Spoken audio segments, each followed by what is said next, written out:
Welcome to tonight's regular Committee of the Whole meeting for March 3rd, 2025. I'd like to call this meeting to order and welcome those attending in public here. Great to see a full group here. We welcome any Monday night, so hopefully you'll come back to future meetings.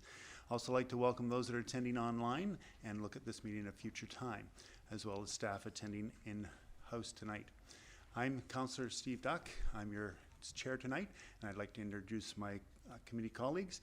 To my left is Richard Novak, Councillor Richard Novak, Councillor Terry O'Keefe, Councillor Chad Rintoul, and to my right is Councillor McNeil Smith, Councillor Sarah Duncan, and Councillor Scott Garnett. We're here tonight on the traditional lands of the Wasanic peoples, and we thank them for their stewardship for the millennia before us, and look forward to working together with them as we move forward into the future millennia with the Sartlip, Sakum, Sawat, and Pocatchin and Malhat tribes that work with us on this land. With that, I'd like to seek an approval of the agenda. Just one small amendment. We have an additional 10 pieces of correspondence related to the subject tonight of Allbay parking. So just if I could get a motion to accept the the agenda as amended. Richard Novak, Councillor Novak, second by? Second. Councillor O'Keefe, thank you. All in favor? Thank you very much. That motion is approved. We'll now move to public participation. And before we do, I just want to give you an outline of how this meeting runs as a committee of the whole meeting. This is not a council meeting. This is a precursor to a council meeting. And so at this meeting, we discuss items that are on the agenda only, which I imagine most of you are here to discuss.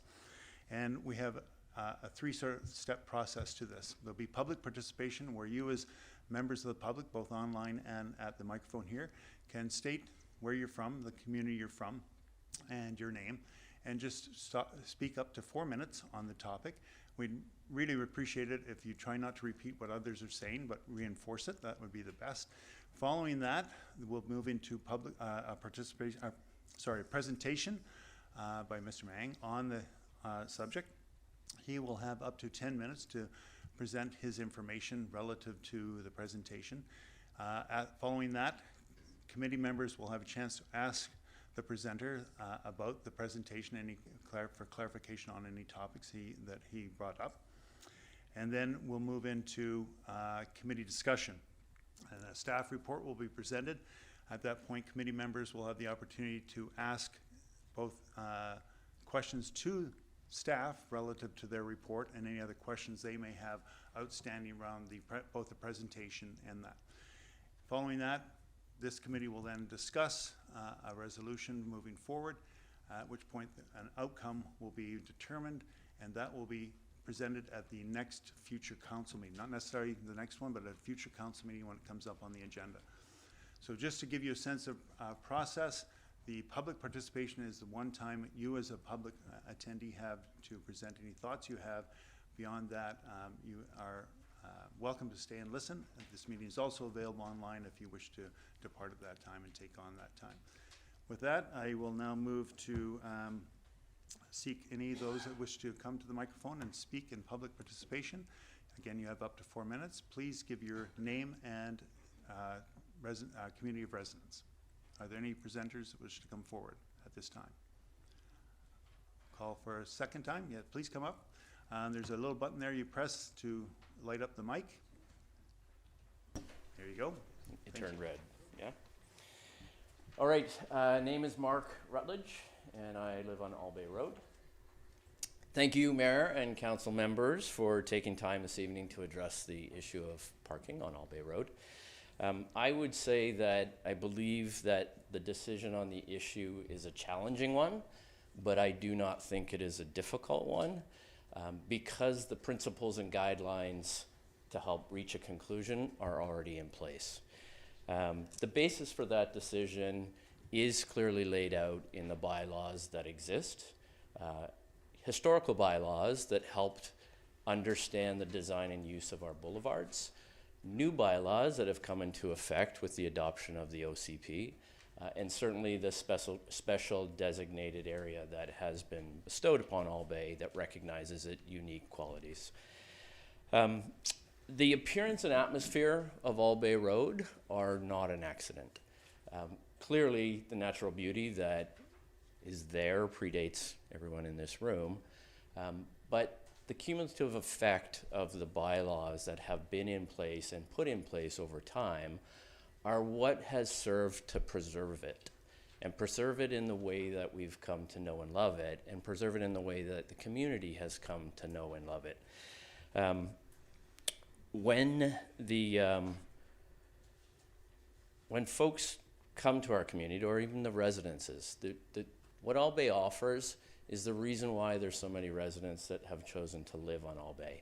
And it's the reason why the larger community finds itself coming to Allbay to enjoy outdoor activities in a very peaceful setting, because that's what exists and that is what draws folks. And residential areas contribute in a very highly accessible way to folks feeling like they can get closer to the nature. And Allbay provides that. My wife and I have recently been through a development on the Allbay, and so we're quite familiar with the extra restrictions that are present in the environmentally sensitive area. And we've told friends since we started and since we finished our project that we feel like we were treated very fairly through the process, and that the process was fair. And that doesn't mean that there weren't things that we couldn't do, and that doesn't mean that there weren't things that were more difficult because of the restrictions that were in place. But we knew that going in, and we were comfortable with that, and we're comfortable with the outcome, because the rules are in place for a reason. We understood that, and the rules were followed, and we feel like that process was maintained. But the standards must be applied the same way they are to residents as they are to the businesses in the neighboring marine industrial zone. And I think that's critically important. And yes, things evolve and change does happen, but change can't contravene or precede the bylaws that are in place that govern the area in question. The OCB, adopted only 2 short years ago, states that the marine industrial zone should not adversely impact the residential zone. And in this case, the parking issue is bringing harm to the residential zone and the ESA, and it should not continue. The decision has much more depth than just a few of your residents asking for special treatment. It is based in the fundamentals of the bylaws that are written for this town. Now, things are rarely black and white, and having a responsibility to lead and steward the town of Sydney, that would hold true for all of you as well. Judgment and interpretation will always be required, but I think it's worth recognizing that this is not an issue where discretion or judgment is being applied to one bylaw. There are multiple bylaws and the special designated area that are being impacted by this issue. And if you do any navigation, you know that if you slightly deviate from your course, and there's a number of points involved where you're required to make a decision on the direction you take, if you deviate over multiple decisions, you can end up very far from what your original target destination was. And that's the danger here with multiple bylaws in place that we apply special discretion to if that is how this would be treated. If the OCP is truly a roadmap, then treat it as such and let it guide the process to arriving at the conclusion here. As contributors and approvers of the OCP, you recognize there were challenges inherent by having a marine industrial zone adjacent and adjoining a residential zone. And you very clearly wrote instructions on how those situations would be guided. And now is the time that they need to be applied in this case because of the harm that it is doing to the geography that's within that zone and within that ESA. So I would say follow the bylaws, uphold the special designation, preserve what exists on Allbay. If you can imagine a family coming into town looking at Allbay as a potential place to locate from a different country, a different province, a different city within BC, and their real estate agent drove them down Harbor Road, and they got a glimpse of the boats the beautiful boats that are there in the ocean, And then they turned the corner and they saw the potential to go have a look in the residential zone and felt themselves transitioning between that marine zone and a residential zone. But the boating parking lot is not actually a parking lot, is full of cars. They couldn't get out of their car to actually walk down and see what was there. And that's not the intent of having that residential zoning very different from the marine industrial zone as far as I can. Sir, that's your 4 minutes. Okay, If you could perfect. close it out, that would be great. Thank you. So the letters submitted in the presentation that you'll see provide the detail necessary to inform the right decision, and I invite you to do so. Thank you for taking the time. Thank you for your comments. Please, sir. Good evening. My name is Kim Milburn. I live on Lime Grove, and I'm a member of your Advisory Planning Commission. And so I felt that I should come forward and provide some advice to council. I'm a retired director of facilities for Saanich schools, and I led committees on safe routes to school and design of infrastructure. And my experience has been that the grassroots collaboration often leads to the most effective result. So on January 24th, I provided an overview of a road redesign, and it followed a complete street guide for small towns by the U.S. Department of Transportation. And more detail is found in page 73 to 79 of your public submissions package. And so this guide is relevant to the town's active transportation plan. These suggestions would revise the roadway geometry to the posted 30-kilometer-an-hour zone, employing different traffic calming measures to provide more parking on Harbor Road while limiting parking on Allbay, reducing the speed and improving its safety. Allbay east of Bowden would remain a shared roadway for pedestrians, bikes, and vehicles. And this area is a low speed and low volume dead end section of Allbay. And it has few pedestrians, but they can share the road. Allbay west of Bowden has much more traffic, would be narrowed with dashed painted lines as an advisory shoulder on each side for significantly more pedestrians in that zone. The center area of the roadway will feel narrower to drivers, and that will reduce speed and may need to be they may need to lay by to allow an oncoming vehicle to pass a pedestrian. Pylons or a three-way stop are introduced to protect pedestrians in the Eden Place area with the curves. Harbor Road would be narrowed by providing the parking on both sides to create a yield roadway. And as the name implies, one vehicle may need to pull into a vacant area to allow a truck to pass. I lived near a higher volume yield roadway of equal width. It was Victoria Avenue in Oak Bay. And in 25 years, I never witnessed an accident or damage to parked cars. Calm traffic zones need to have entry features and signage that indicate driving conditions have changed. Your engineering department has recommended increasing traffic calming as roads transition to 30-kilometer-an-hour zones. And this proposal might act as a low-cost prototype. Stakeholders are beginning to understand and support this proposal. I hope that you will appreciate my experience and evaluate these options in the helpful spirit that they are offered. So thank you very much. Thank you, sir.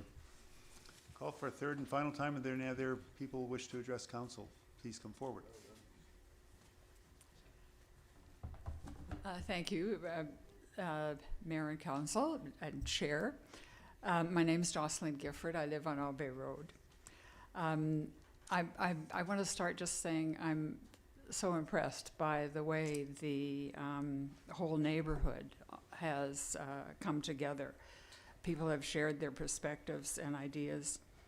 Sydney has many skilled and educated residents, as we've seen, who bring a wealth of experience to the issues facing our town. I trust that all of you have read the 105, apparently more, pages of emails from residents. Randall Mang's presentation represents endless hours of discussion and consideration with neighbors, with you, with representatives of Philbrooks and the marine industrial zone. It represents the neighborhood. My husband and I, just my perspective, my husband and I moved to Allbay in 2009 when there was a huge grassy vacant lot behind our house. In the 15 years since, the marine industrial zone has developed to the point that the zone appears to be fully built out, like as we often say about Sydney as a whole. Both Philbrooks and Van Isle seem to be thriving businesses that want to continue to grow. On Allbay Road, many large single-family lots have been subdivided into 2 or more dwellings, and Bill 44 has recently thrown a further spanner into the works in terms of residential development.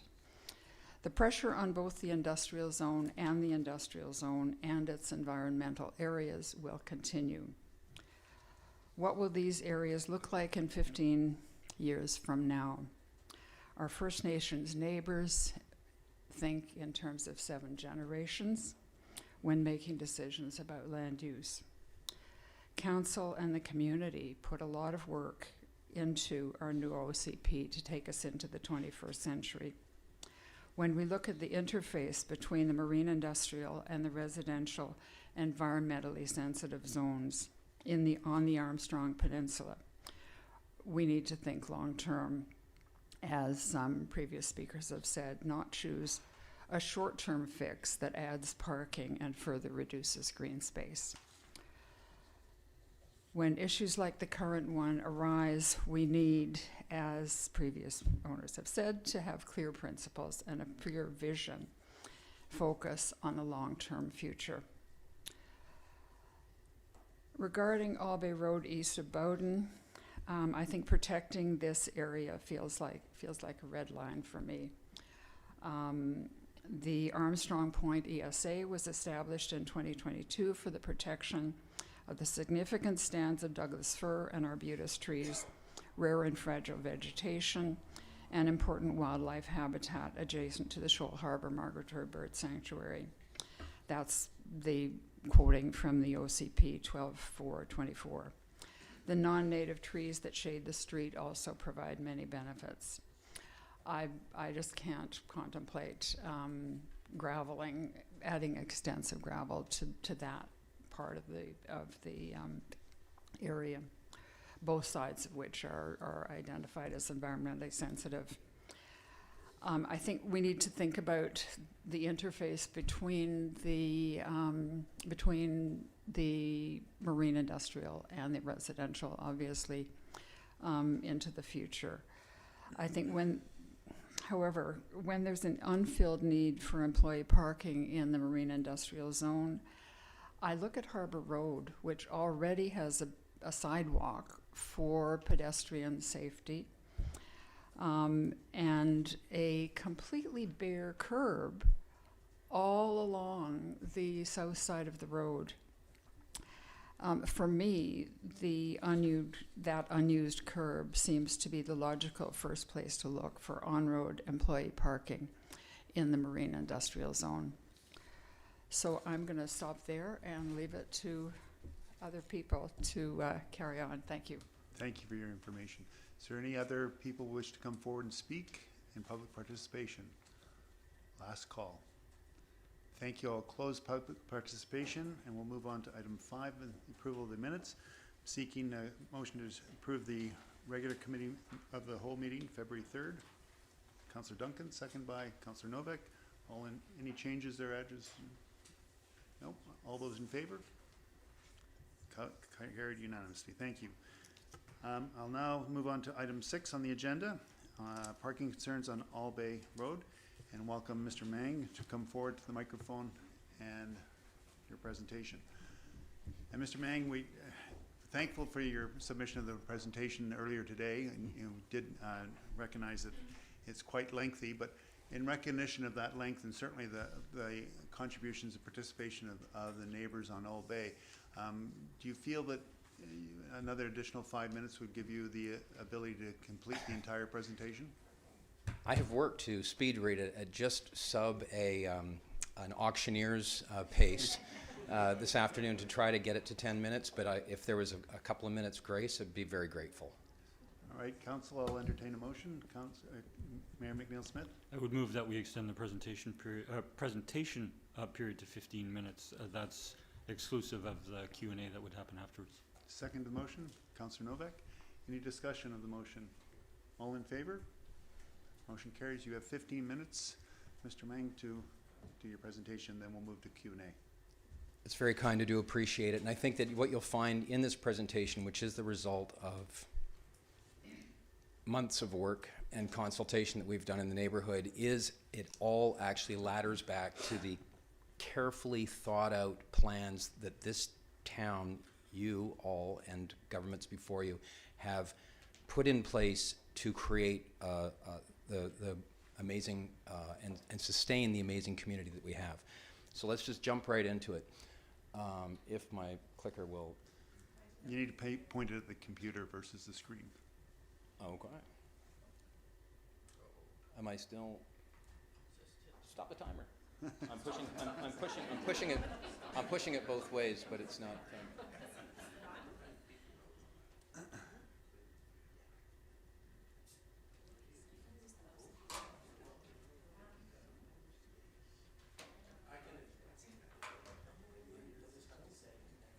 It's going to be really fast. Okay, so. And Mr. Mang, Okay, I did hold the timer for you. It's very kind, I do appreciate. Okay, so let's just start with the problem definition. I am going to flip through these very quickly. So in our view, we don't have a residential parking problem per se. There is ample parking on Allbay. Here are some photos. Go and go and go, because this is what our neighborhood looks like. This is, I think we just jumped a few. This is what our neighborhood looks like, weekends and holidays. And again, please. What we do have a problem with, however, is speeding on Allbay. This is a long-standing issue, and particularly as neighbors have pointed out, around the corners of Allbay and Eden, where you've got double-blind corners, hidden driveways, and so forth, that impact multi-use mobility, pedestrian safety, and so forth. Go ahead, please.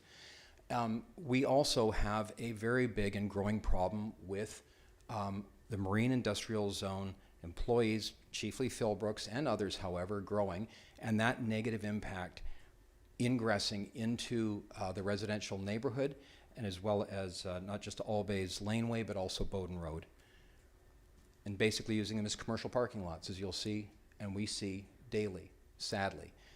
Next. And the consequating impairments to driver and pedestrian safety and multimodal use due to congestion and blocked sightlines. Again, and the resulting damage to public property and neighborhood aesthetics to the detriment of residents and visitors alike. And I want to pause on this photo because who would park there? And I believe that the answer to that question is somebody who doesn't care and feels entitled. Sorry, go ahead, and again, and again. And so, this all impacts access to visitors, service providers who are coming to the road. Our road is congested with commercial parking. It also affects access to the Canada Post mailbox on Bowden Road, and of course the Bowden Roberts Bay via the Bowden Road end, which are completely blocked during working hours, sadly. And here they are. We see them. So what we have is a commercial problem. And we get it, and we want our neighboring marine industrial zone to thrive. I've spoken with the owners of Philbrooks, great guys, growing business, but unfortunately, that is causing a very substantial and negative ingress into the Allbay residential neighborhood. And it's not going to stop. It's going to grow because we want those businesses to grow. And just last week, we had one of our neighbors, her garage was blocked all day. She met the driver who came by and he said, oh, it was my first day at Top Notch Yachts and the boss told me to just go and park on the side streets. So this isn't going to go away. And so meanwhile, we've got businesses such as Vector Yachts and Harbor Haven Marina that have been required to provide parking to facilitate their growth. So question is, why aren't other businesses, like, you know, why just some but not all being required to provide parking? So for myriad reasons, which you're going to see here, we've got a big problem with the resolutions, in fact, themselves, and why residents and not the neighboring businesses are being held to OCP standards and bylaws. So we believe there's a better way forward, and want to thank you again, not just for tonight and tonight's committee meeting in the hall, but for meeting with me personally and other members of the community over the past number of months and weeks, as well as the fellows at Philbrooks. Had great conversations with others, and Mr. Mayor, for our conversation where you said, to my great relief, that this is about hitting reset. So we are appreciative of that. We strongly recommend, however, that the town recognize that it has two problems. It's got a marine industrial zone parking problem, and it's got a neighboring residential concerns which are concerning that negative marine industrial zone impact, as well as the impact on the multimodal use and enjoyment and safety of the laneway, the residential area. And we believe that those two issues should not be conflated. So we also understand that it's your job to find out a solution that will not only be long-term, but restore harmony, right? But we also expect to be involved in consultations and decision-making concerning the residential area going forward. So with the current resolution, I'm not going to repeat it. I think we all know what it is, but we've got some objections. So by our interpretation, it exists a number of bylaws, including 1966 57A, which specifically speaks to the prohibition of vehicles parking on a boulevard, and to not destroy, damage, injure a tree, shrub, flower, grass, or foliage on a boulevard. Why have these bylaws been considered? Bylaw 1390, which recognizes Allbay as a specially designated area, one of 4, it allows a maximum of 1 meter crush on the boulevard. Was 1390 bylaw considered? It offends the OCP and related bylaw 2240 in multiple ways, but when you pull it right back to the heart, it is the obligation on the town to mitigate the adverse impacts from the marine industrial zone on the residential area, and yet the resolutions were founded upon the incursion of that adverse impact. So was the OCP considered in 2240? My good neighbor Jocelyn spoke to the Roberts Bay environmentally sensitive area as well as Armstrong Point, and we know these are sensitive areas. Were the impacts on the RBSA and APESA considered? We also have storm drains that lead directly to fish habitat, which raises the questions of, adding excessive gravel to the neighborhood. Here is 5 reasons why impact of gravel runoff on marine habitat is a bad idea. And so the question would be, have environmental impact studies been undertaken? And further to that, if we also look to our Indigenous stakeholders, and were they consulted in concerning the environmental impacts that could result from gravel runoff going into these storm drains? In regards to the active transportation plan, which is a great plan, but contrary to promoting traffic calming and multimodal use, the resolution encourages even more vehicular traffic, and coming with it, speeding on Allbay, because we know, and if you just watch down that road, as I often do, the cars get to Bowden and they turn left because they're whipping to work or they're going to their boat or whatever they're doing. Allbay, unfortunately, is currently a conduit to Harbor Road. So was the ATP fully considered? Similarly, the Climate Action Plan, which encourages, among other things, trip distance reduction, hey, off-site parking. Mode shift, can we park elsewhere and then make the final mile in? Can we walk? Can we all pile into one car? Was the CAP fully considered, including off-site parking options?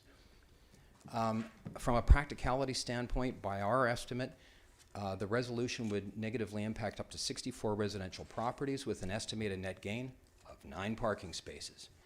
So is this the best use of Sydney taxpayer dollars?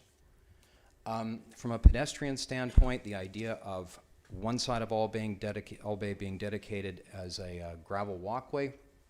It doesn't seem to jive with the BC Motor Vehicle Act, Section 182. So the question is, was the Motor Vehicle Act consulted? At a personal level, it feels like Allbay has been treated differently, too.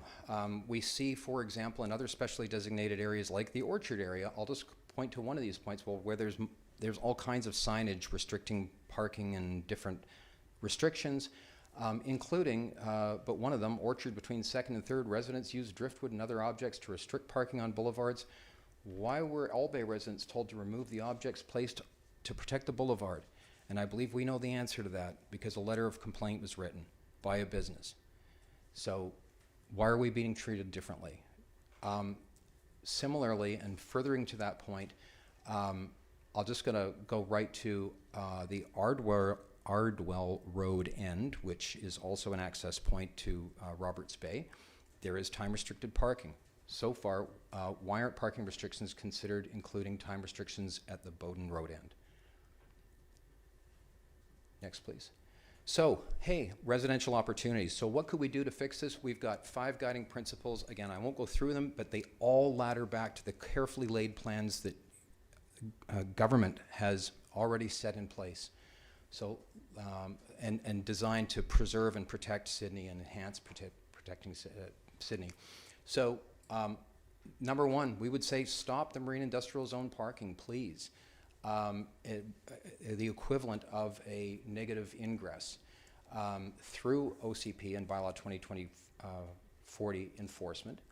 And that can be achieved through residents-only parking, visitor pass, time-restricted daytime parking, visitor day, you could do pay parking, whatever you want to do. There are things that could be done to stop the incursion of this negative marine industrial zone impact on our neighborhood.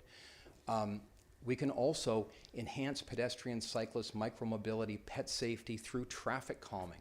So we can further delineate Allbay from the marine industrial zone, for example, by closing vehicular traffic at Bowden Road. That's a pretty easy fix.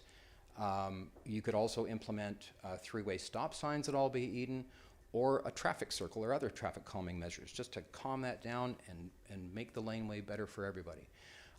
We can also enhance, if necessary, if it was deemed so important, to enhance off-lane parking while reducing environmental impacts by widening the shoulder, let's say by up to 3 feet, either with pavement or other enviro-friendly options. Here's an example of pins that are used to block a road that can be removed in the event first responders needed it to get through.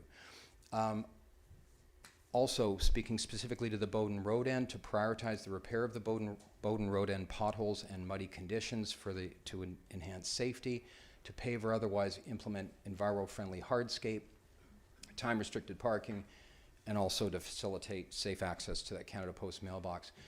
We heard Kim Milburn's presentation on the Complete Street, Slow Street proposal. A lot of great ideas in there, ways to improve the community, right? We're also thinking about our marine industrial zone neighbors. And so you also heard, while we are frankly expecting them to stop parking in our neighborhood and using it as their commercial parking lot, or otherwise expecting Sydney taxpayers to pick up their parking tab, I would say that in terms of ideas, hey, negotiate paid parking solutions with Van Isle Marina Highway Christian Fellowship and others. We can encourage employees to ride share. So come on into the town. Y'all come in 4 cars, jump into 1. 3 guys come into 1 car, you bring 1 car instead of 4. You can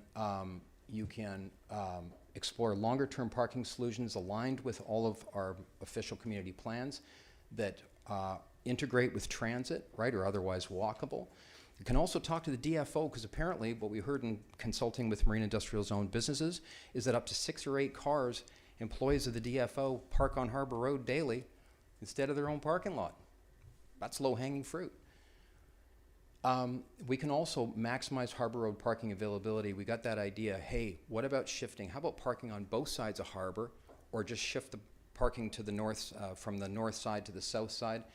And by all means, implement Monday to Friday employee parking, right? And customer parking. You can keep the hedge, or you can get rid of the hedge as is. If you can come forward, yeah, look at that. Wow, amazing amount of space there. Go ahead. Mr. And Mang, frankly, 1 minute. 1 minute. Okay, so the current employees, they don't mind parking up against hedges. Parking against hedges every day. So questions, but just before we go to the questions, let's go conclusion. Is it fair and just to forever alter a residentially zoned boulevard and pull it in the marine industrial zone to solve a commercial parking problem contrary to the OCP bylaws and other official plans, all at taxpayer expense and community peace? We hope you will find the answer is no. We noticed that, I guess Friday, engineering brought forward one more option of the two that have been presented. Hey, hire a consultant for 25 grand, right, to undertake further public engagement. We think public engagement is awesome, but we also think that this deck that we've prepared has probably a lot more than $25,000 worth of value in it.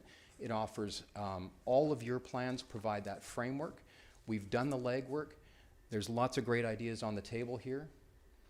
And so here they are, right? So there's lots of, and we can, I think this is just a repeat. The last two slides are a repeat of what we'd said before, but want to thank you for pressing reset and involving residents in the consultations and decision-making going forward. We do sincerely appreciate it. Your questions, please. Thank you, Mr. Mang, and appreciate you taking us through that at your high speed.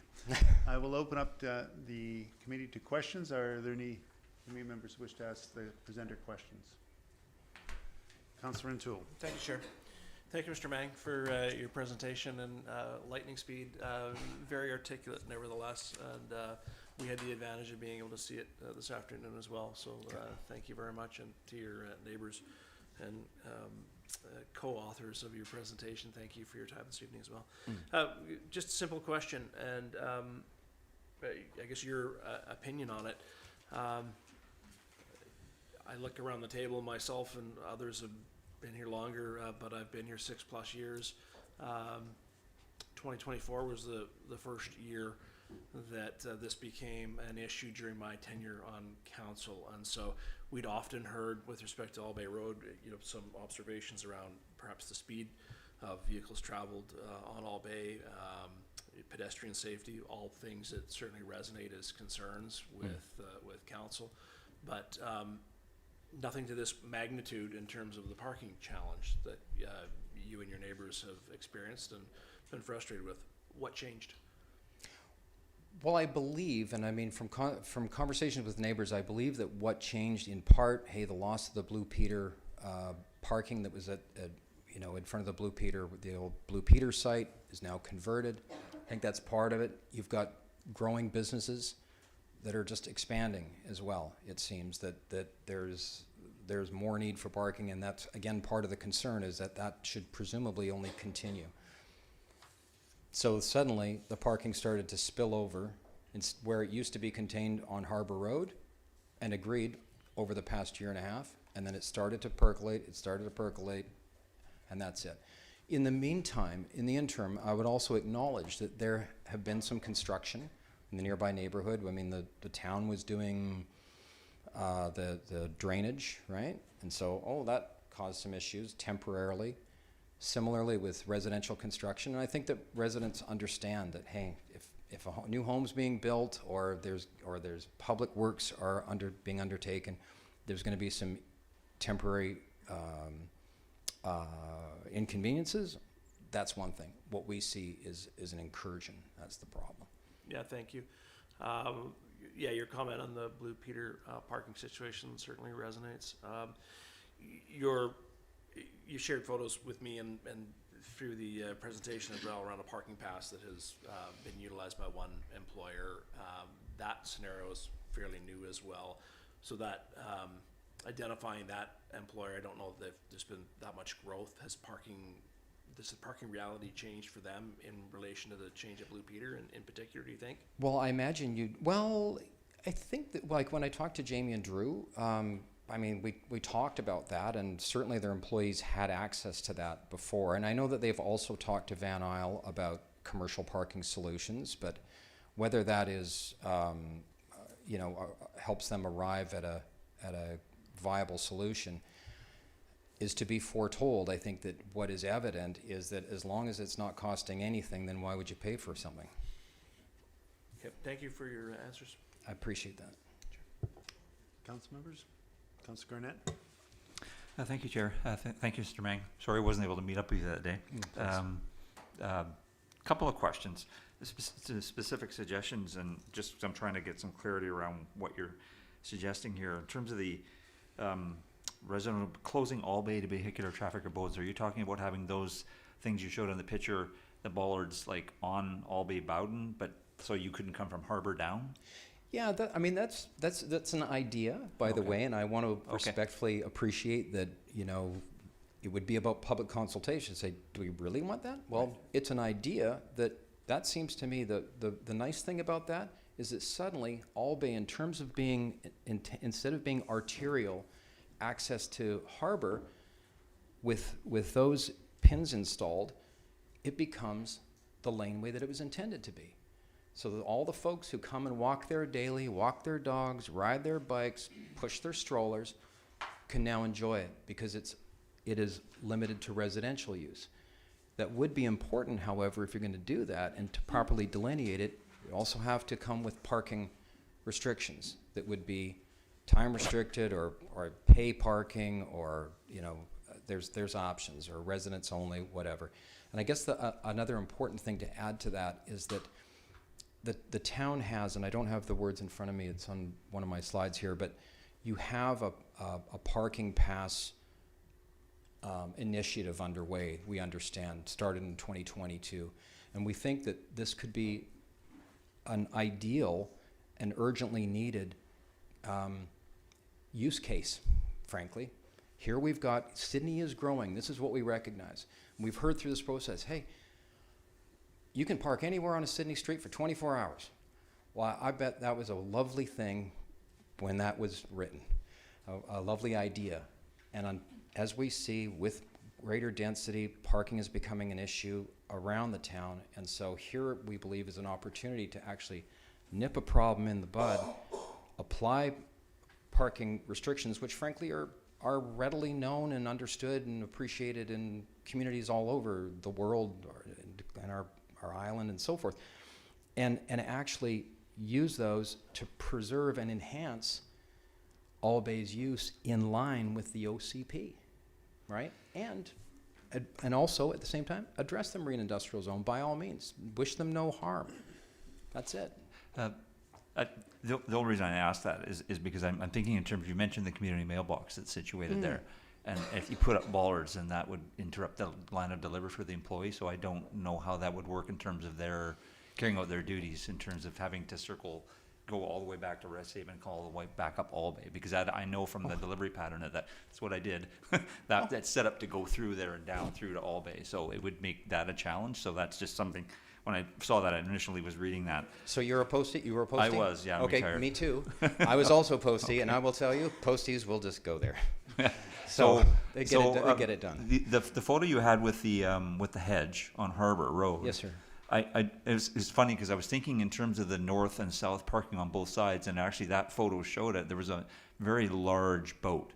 So my concern with that potential solution is that, can that boat then be trailered down that road if there's parking on both sides? I don't know if with the width of the boat it could probably, wouldn't be able to make it. It's a great question. One of your councillor colleagues, Councillor Duncan, when she and I looked at that spot, when we were talking, she said the same. She said, "What about that yacht?" And you're looking at like an 80-foot yacht that's on the hard right now. And as I told her, I said, "No." I said, vessels like that are brought in. They're brought up a boat ramp by Fellbrooks, and then they're trailered over on a special device, right? That's how they get into the Van Isle Yacht Park. Okay. It is extremely rare. However, I would also acknowledge that Van Isle receives, you get semis come down there, the Gordon Food Service, and you get the fuel truck is going to come down. Yeah. So, all right, well, maybe on certain days, we're expecting a delivery, and so we make sure that you don't park in these couple of spots, and so that there's appropriate laneway for drivers that need extra wide steering clearance. Or otherwise, I know that the curb is already painted to allow those wide turning radiuses. But I think those can be worked out, and in particular, if you look at it on a use case basis, right? So it's like, okay, we've got a delivery coming today. Boys, get out there and put the no parking signs up in appropriate spaces to allow that flow. Okay, thank you. That's all for now. Thank you, Chair. Thank you. Councillor O'Keefe. Thank you, and thanks. Nice to see you again, and thank you for the presentation. So just going to your comment about resident-only parking on Allbay. So as you probably know, the provincial government is putting some legislation that allows for up to 4 dwelling units on lots. And so there's the potential for additional development perhaps on Allbay. So are you okay with, you know, your neighbors that may have additional suites? Or another thing we're seeing on my street anyways is multi-family or multi-generational families, so that you sometimes have 4 cars in a family because the kids are still living there. So are you okay with residents parking on both sides all the way up and down Allbay? Is that a concern?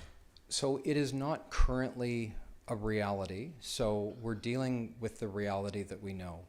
If I was to say, hey, if all of the available parking is continually used up by employees of the neighboring marine industrial zone, well, where are these people going to park once development comes down the road? And then we do have, in fact, a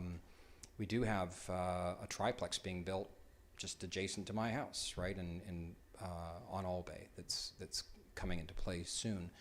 So, you know, residents park on the residential street, but they also require space for visitors who visit their homes, service providers who visit their homes, and so forth. And so that's the difference, is that we're talking about preserving the Allbay laneway, right, as opposed to relegating it to a commercial parking lot, which is what it has been and continues to be for the past year and a half. That's the problem. Yeah, okay. So I guess what I'm trying to get to is this, so you would be okay if the streets on both sides were vehicles of residential, your residential neighbors. So whether it was family, you know, the kids that have moved in and have vehicles, or they now have secondary suites, you're okay with vehicles parked on both sides of Allbay as long as it's people who live on Allbay. Or they're visitors or the public. But what I'm also saying, and as I illustrated in my photo, and it's an interesting hypothetical scenario. The fact is that, yeah, people park on Allbay. Some residents require, you know, their children's vehicles or their guests' vehicles. They park them there, for sure. Right now, those parking spaces aren't available to residents. That's the issue. Or Okay. or visitors or the public. So so you would be okay with that? Safety. So I guess what I get, yeah, so that's kind of what I'm trying to determine, is I'm trying to figure out what is the issue? Is it a safety issue, or is it you just don't want other people parking in front of your house? Well, in and- fact, and- Councillor O'Keefe, Terry, I don't personally face this problem. Okay, Okay, I'm here on behalf of my neighbors because I walk down my road, our community's road, and I see what's going on, and it's not just. So it's not about NIMBYism, if that's the assertion. This is about an ingress of a negative marine industrial zone impact on a neighboring residential area. That's it. I think that what you'll find is that Allbay residents are welcoming. Our neighborhood is enjoyed by the broadest community all the time. That's why people come there. So, you know, And ultimately, do I envision a future where it is lined with cars on both sides? No, I prefer not. I would prefer not. I would prefer to see that Allbay maintain its natural beauty, and but we'll deal with Bill 44 and its impacts as it arises, as we all are, throughout the Okay. community. Yeah, thank you for that. Thank you, Councillor Novak. Thank you, Mr. Chair, and thank you for your presentation. Very, very comprehensive, and it's quite obvious that a lot of work and research went into this, and you've made quite a few proposals. My question to you is, in a perfect world, if you didn't have to consider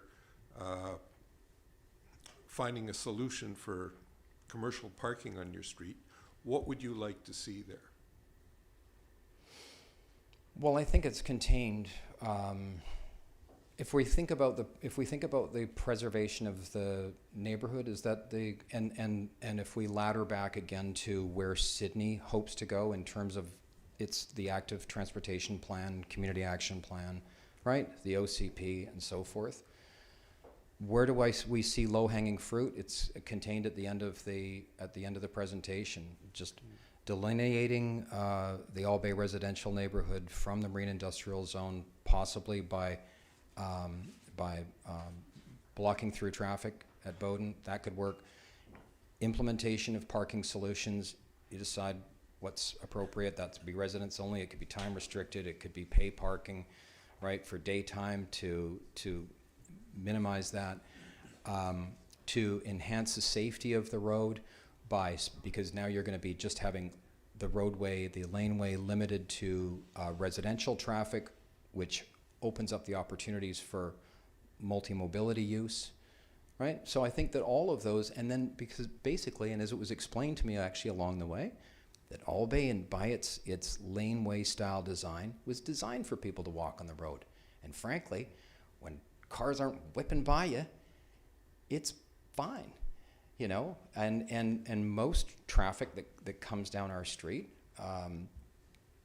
outside of working hours, people are driving at a reasonable speed. You can walk up the lane, it's fine. So it's, you know, I think that it actually works, much like roads like Ardwell do,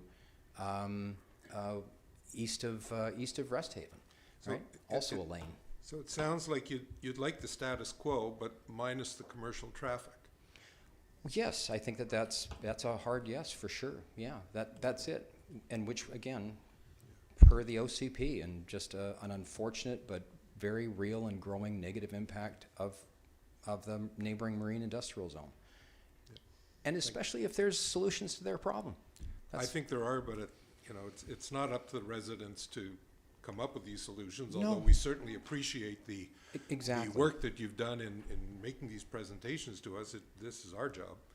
Well, and we'll certainly look very closely at all these things you've recommended.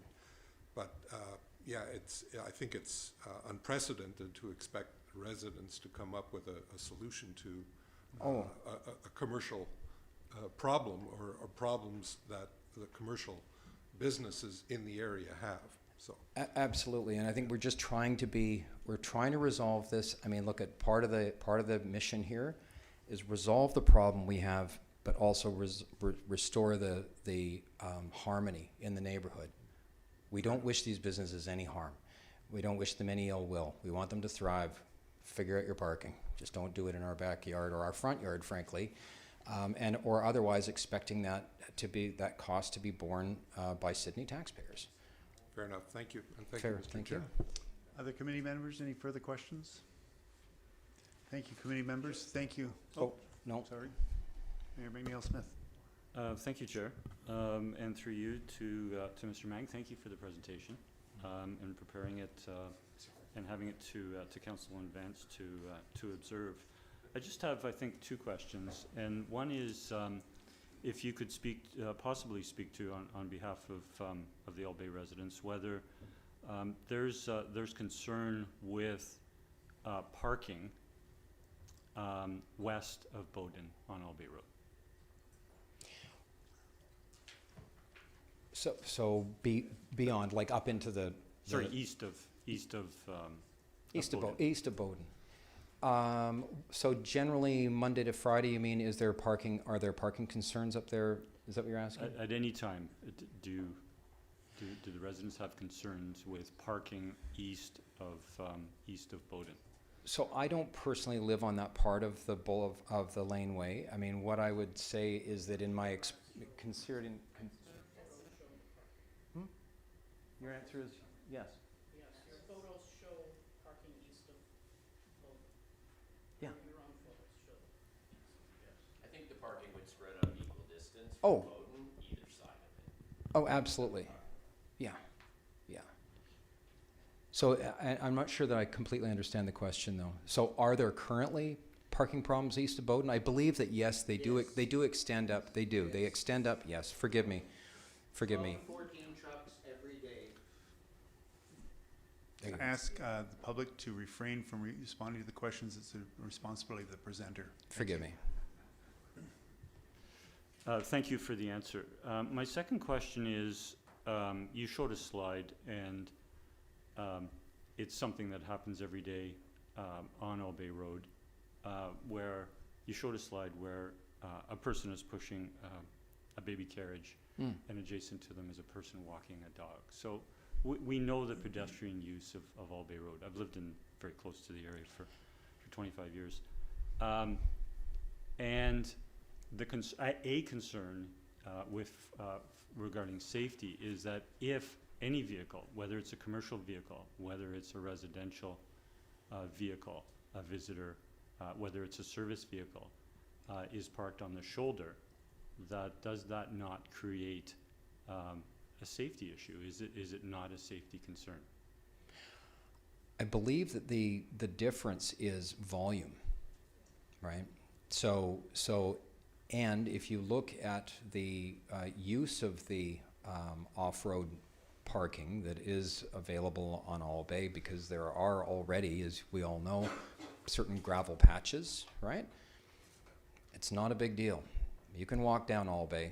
I do it every day, multiple times a day, and that's not an issue. Where it becomes an issue is if you get into an area where it is now complete congestion with cars parking just off-road. And what has been the case is those cars parking right up to the edges of driveways where sight lines and safety have been significantly impacted. Thank you for the answer. Thank you, Chair. Thank you, Mayor. Thank you, Mayor. Any further questions? Thank you for your response to questions, Mr. Mang, and your presentation. We appreciate your contribution, and we'll now move into discussion within the committee. Thank you. Very good. Thank you all again. All right, committee, we'll now move to item 8 on the agenda, and I'll look to staff for a report on the Allbay parking concerns. Ms. Clary. Good evening. Thank you, Mr. Chair. So I'll just go back and take you through a brief history of Allbay. So Allbay has been resource intensive from a bylaw perspective for a number of years. With the closure of the parking lot on Harbor Road, it has increased. There was a home construction east of Bowden, which caused some additional parking concerns.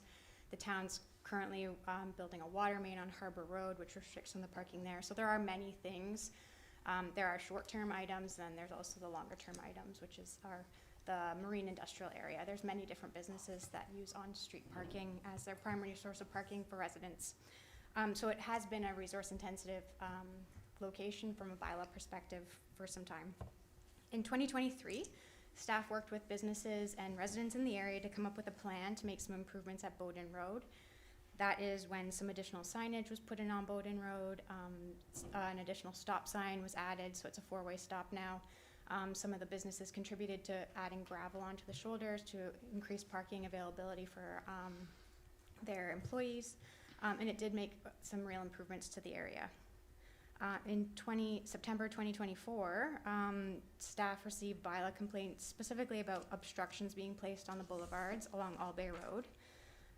Upon review, it was found that many residents along Allbay were putting items such as rocks, concrete, or delineators or cones out in the boulevard. This is contrary to the bylaw. There are risks associated with putting things in the boulevard. Someone could drive into them in the middle of the night and not see them. Someone could trip or fall on them. There's many reasons why we don't allow that sort of thing.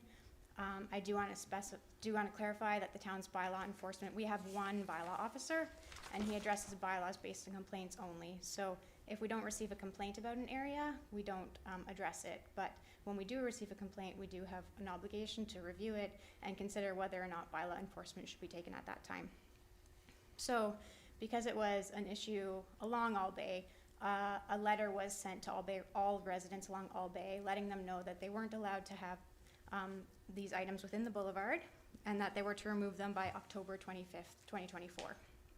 So some residents wanted us to hold off on enforcement of that letter until an alternate solution was brought forward, which is what led to this report coming forward on October 28th, 2024. At that time, there was some discussion, and since that time, as a result of community feedback, council referred it to a committee of the whole, which is where we are tonight. So that's kind of how we got to where we are today, why that initial report went forward in October 2024. Just to address some of the items that came up tonight, the town did undertake an active transportation plan in 2022. There was extensive engagement. We reviewed the feedback from the first round of engagement today and found Allbay was listed 4 times out of the hundreds of comments that came forward from residents at that time. So it wasn't a high priority for folks through the active transportation plan to deal with items on Allbay Road. Allbay isn't identified as a cycling or a pedestrian network connection at this time, so although yes, it would be great to have some improvements, it's not listed in our plan. It's not a high priority with respect to other items within the town. Harbor Road, on the other hand, is a long-term cycling boulevard, just so everyone's aware. That is something that is not in the near-term plan, but a long-term improvement would be Harbor Road.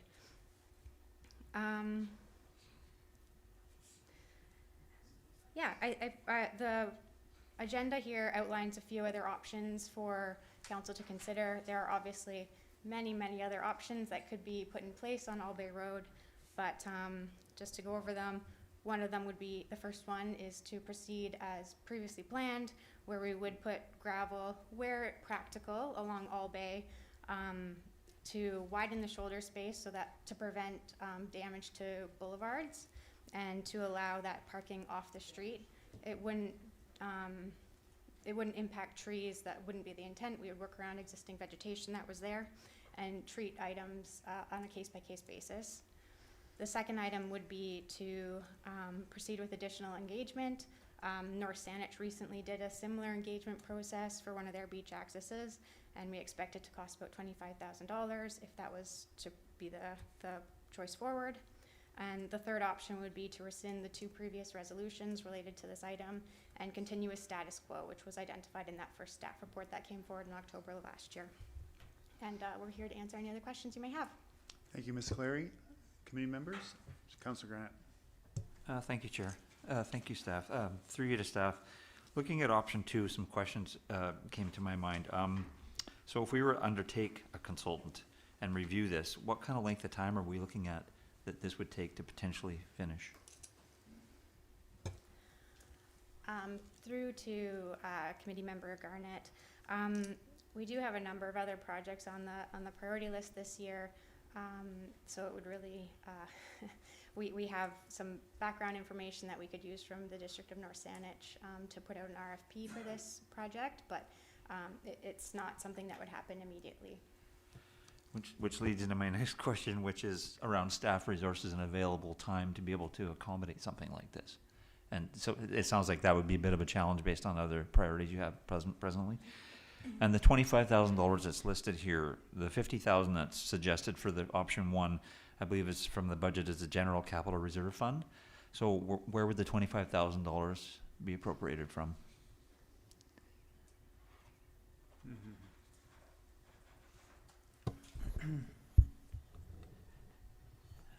Normally that would be an operating item, but in this case, as it could lead to a capital improvement, I can see using the same reserve fund for this special case. Okay, thank you. Thank you, Chair. Councillor Duncan. Yeah, thank you. My apologies. So one thing I was looking at when we have the consideration of the gravel on either side of the road, and it seems like one of the main concerns is how close people are parking to the driveways. And there doesn't seem to be, because they're normally in a curbed area, we'd maybe paint that to show people visually how far back they should be, whether they ignore those painted lines or not. The town has done something to signal that. If we were to gravel it, would it be possible for us to gravel it such that the gravel stopped with, where the parking should stop, so that it gave a clear visual delineation? I imagine that would add time and expense on the other hand, but it would really address, I think, perhaps some of the visibility issues that residents had. Through to committee member Duncan, we do expect that bylaw enforcement will have to continue, specifically for distance from parking from driveways. We have moved away from painting yellow curb around single-family residences, so like in general throughout Sydney, because it is a resource-intensive thing to do. And then the curb painting fades, and then maybe we go and paint it gray for some reason, and then the yellow comes through, and it just ends up being very confusing when it's not in very deliberate areas. So we are moving away from that. So I expect that would still have to be dealt with by bylaw based on complaint. Okay, thank you. Councillor Novak. Thank you, Mr. Chair, and through you to staff. Since we first saw this report back in October, and in subsequent meetings, there's been a lot of comment. There's also been a lot of suggestions made as to alternate parking models to address some of the concerns of residents, such as, without limitation, Resthaven Boulevard or Resthaven Street, Harbour Road, question of time-limited parking or residential limits, or various combinations of the above. My question is, has staff given any attention to that? Have they researched that at all as a possible alternate to simply putting down gravel? Through to committee member Novak, yeah, we have looked at several options.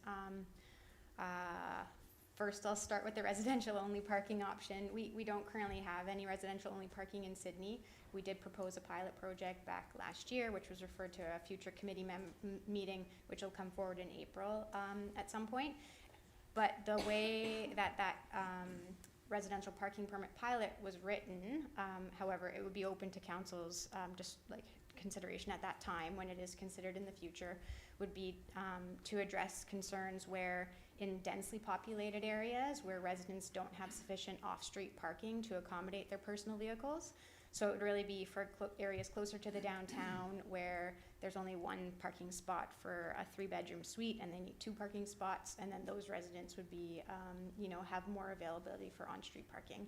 Where Allbay, as I think everybody is aware, the residential parking is not actually an issue.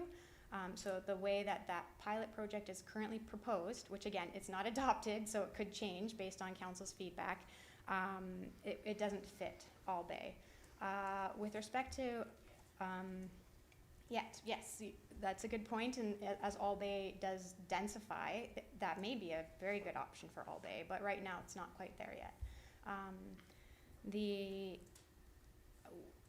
Looking at requiring parking off-street for businesses, even if parking is required on-site for developments, for example, people brought up Vector Yachts, they are required to have a number of on-site parking spaces. We have no way to require a business to provide those to employees. Just like we have no way to require a personal property owner to park within their private driveway. We can't force people to use space that is made for parking in the way that it's envisioned, maybe at the initial development of the property. So even though that's a good thought, there's no way we can actually enforce it. Looking at requiring parking elsewhere, obviously if Allbay does, even one side turns into no parking, it will spread the employee parking out. I won't call it an issue because parking, like lots of people have to drive cars around here because transit's not really that especially to Harbor Road, the transit's challenging, and cycling, some people can bike in, they're close enough to bike in, but not everybody can. So lots of people have to drive and park places. So it really will just spread the parking out further from where they're trying to go. So they could park along Rest Haven, but it's really just passing that parking, on-street parking on to other areas. And if there's any other specific parking things you wanted to ask about, I'm open to it. No, I think that's about it. I guess my point is that there are alternative solutions to simply putting down gravel that would address the concerns of the residents while at the same time not completely eliminating the ability of marine industrial zone employees to park on the street or a street somewhere, just maybe not Allbay. Thank you. Thank you. Councillor O'Toole. Thank you, Chair. Through you to staff. Do we have an idea if the gravel shoulders on one side of Allbay Road between Rest Haven and Jocelyn Place, if one side are open to parking, we've identified the other side as being no parking, how many parking spots would be available in that exercise? What space it does create? Through the chair to Councillor O'Toole. We've done an initial look, but it will really have to focus around where driveways are, where trees are. So we haven't gone to a full detail in terms of numbers. So we'll take a little bit more work to determine what is the best locations for parking versus the walking areas. Okay, so right now we don't know this exercise. We don't know exactly how many parking spots this is going to create that aren't impeded by other obstacles, be they vegetation or otherwise. Sorry, just further to that, parking is permitted along all of Allbay at this time, so it won't be any new spaces. It will just be allowing people to park further off the road without damaging people's boulevards. Correct. So I was going to go there next. This is ultimately a net loss in parking compared to what we have now, because I recollect back on October the 28th when we had this discussion, stating, this isn't a silver bullet. This is not going to solve the parking problem. What's been proposed here by only allowing parking on one side of the road. It was meant to be, certainly from my perspective, something to, I think, alleviate some anxiety from residents that there would potentially be fewer cars parking in your area when parking was only permitted on one side of the street. And that's what that exercise, I think, at least in my mind, was intended to accomplish versus the current scenario. But that, in the same breath, it's not an ultimate solution. As Councillor Novak noted, there's been some suggestions from residents otherwise. But to focus in on recommendation 2 this evening, would you envision that this consultant could potentially give consideration to a partial parking study? Because we did have a motion that evening as well that failed, which was for a budget item to study parking along Harbor Road and Rest Haven Drive near Harbor Road, and to engage with employers as a part of that process to address employee parking. Do you envision this recommendation number 2 crossing into that area at all? Through to Councillor Rintoul, no, that's not the intent. The intent would be to hire someone to do engagement and then come up with a concept plan. I think not that we would do a competitive process, but the consultant that did North Sandwiches was more like a landscape architect consultant. So they provided recommendations based on that expertise, not a strictly technical parking expertise. Yep, thank you. So I consider to be concerned that even with what we're proposing to do, isn't going to be a holistic resolution to the challenge that we're discussing this evening. I'll leave my comments there, Chair. Thank you. Councillor O'Keefe. Thank you, Chair. Through you to staff. First, just want to clarify, there was some comments made during public participation in the letters about a perception that we're not, about how we are enforcing that bylaw, our 1966, our street and traffic, bylaw in regards to the boulevard. My understanding is there are other areas of Sydney that have such boulevards like Orchard. And would my understanding be correct that if we received a complaint that somebody had boulders there or wood blocks or something, that staff would respond to that and give a warning or a fine? Through to Councillor O'Keefe, yes, that's correct. If it, we do sometimes have challenges with tit for tat bylaw complaints, which we try to address in an alternate manner. But if we have a legitimate complaint about an obstruction in a boulevard, we will go and address it. Okay, so sounds to me like we are applying the bylaw consistently across the town. Also, a lot of suggestions about using the south side of Harbour Road for parking. And my recollection from previous conversations, I remember there was a reason why that wasn't advisable. And I'm wondering if you could refresh my memory on that. I thought it had to do with the size of the boats or the trucks or things that needed to come down Harbour Road and turning access, if you can refresh our memories on that. Sure. Harbour Road is, I will pass it over to Mr. DeMar if he has anything to add after this, but Harbour Road is fairly narrow. There's currently parking on one side, and then that only leaves just over 6 meters to travel down Harbour Road. That is, what's required for the fire department to access this street, and there are large vehicles coming in and out of specifically Van Isle parking lots, where they will need the larger turning radiuses to get out of the parking lot. I know there was some comment about shifting the parking from the north side of the road to the south side. However, the sidewalk's on the north side of the road. So even though it would theoretically make more parking, it's not.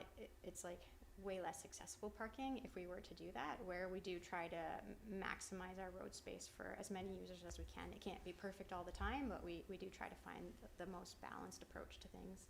I'm not sure if Mr. DeMar has anything to add. The only thing I would add to that is on the south side of Harbour Road, the property line is very close to the curb line, so even if we wanted to consider putting accessible for sidewalks in there, isn't sufficient room at this time. Okay, thanks for that. So using the other side doesn't sound like that's a viable solution.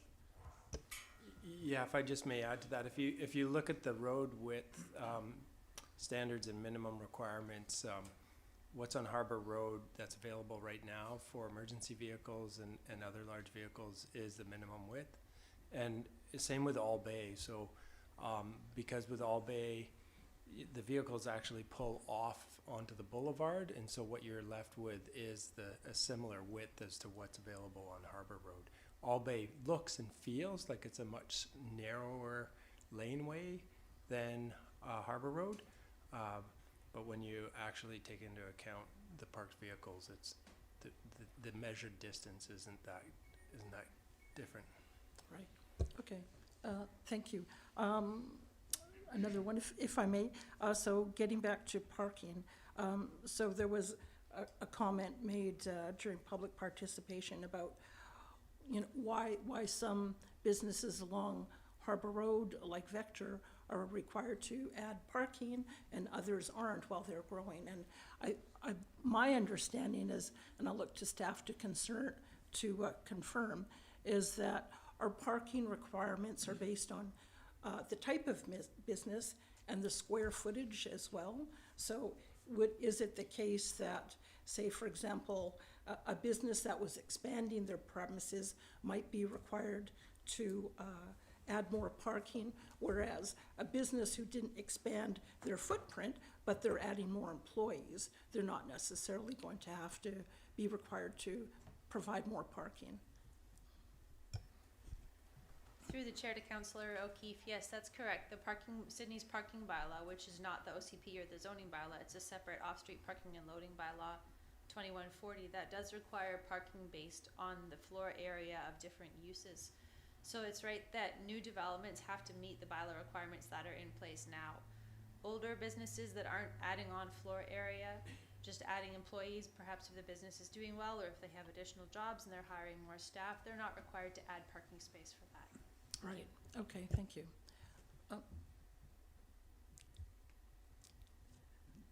Well, did you, oh, okay. Oh, all right.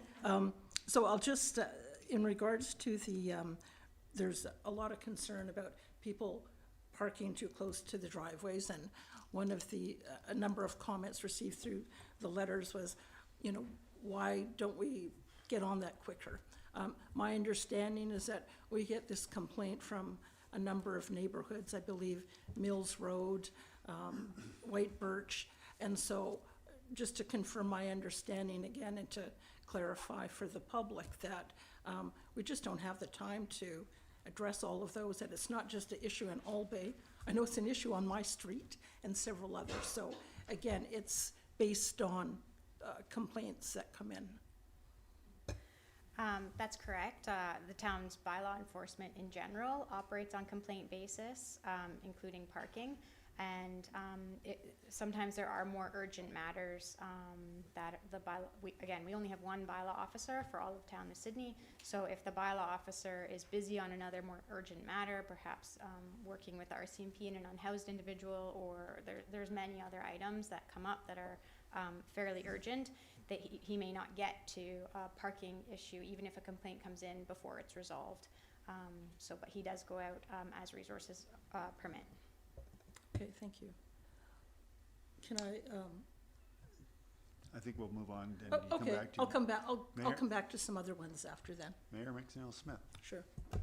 Thank you, Chair, and through you to staff, just a few questions. The first is, both during the presentation this evening and in some of the correspondence that we received, reference was made to bylaw 1966, our streets and traffic bylaw, and that we're not, we haven't consulted that, or we are not observing it because it restricts vehicles to not park on a boulevard. Can staff speak to the intent of that bylaw, please? Sure. Through to Or those clauses, they were clause, I think, 57 and 59. Yes. So with respect to parking, the streets and traffic bylaw does prohibit parking on a boulevard. However, the intent of that is really for a boulevard behind a curb, so that people aren't driving over top of the curb and then parking on the boulevard behind it. The intent was not for country lane type roads where the shoulder does, the gravel shoulder does blend into the boulevard. And then with respect to damaging and injuring a boulevard, grass, foliage, trees, that is something that we do address from time to time. We may require, if we know who did it, to do a patch of a grassy area, or we may recommend that someone may put gravel in so that this wasn't an ongoing issue in that area. Thank you. My second question is with regards to bylaw 1390, which is dated back to 1997, that Allbay Road is designated as one of 4 special street design areas in the town of Sydney. Reference was made to it in the presentation and in correspondence. Helpfully included in our agenda package is actually a section from that bylaw that shows the typical cross-section of Allbay Road from Rest Haven to Lime Grove.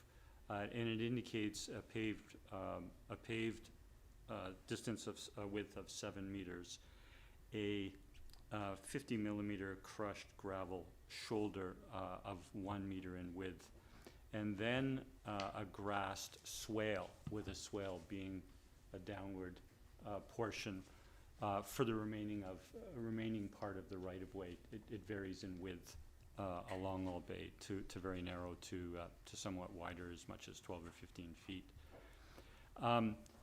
Having traveled it fairly extensively and in some discussion with staff, that in fact is not the design for much of Allbay Road.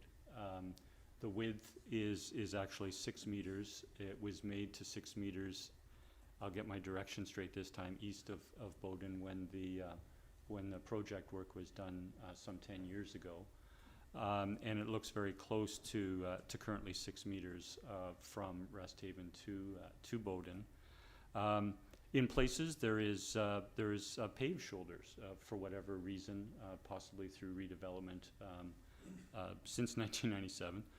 But there are others where there is gravel. But there's actually very little swale on either side of Allbay Road. And my understanding would be that a swale, the intention of a swale in that part of the right-of-way would actually be to accommodate drainage, because you don't have curbs and gutters. Can staff speak to the fact that, you know, we've gone from 1997 till today, almost 30 years. The design actually isn't close to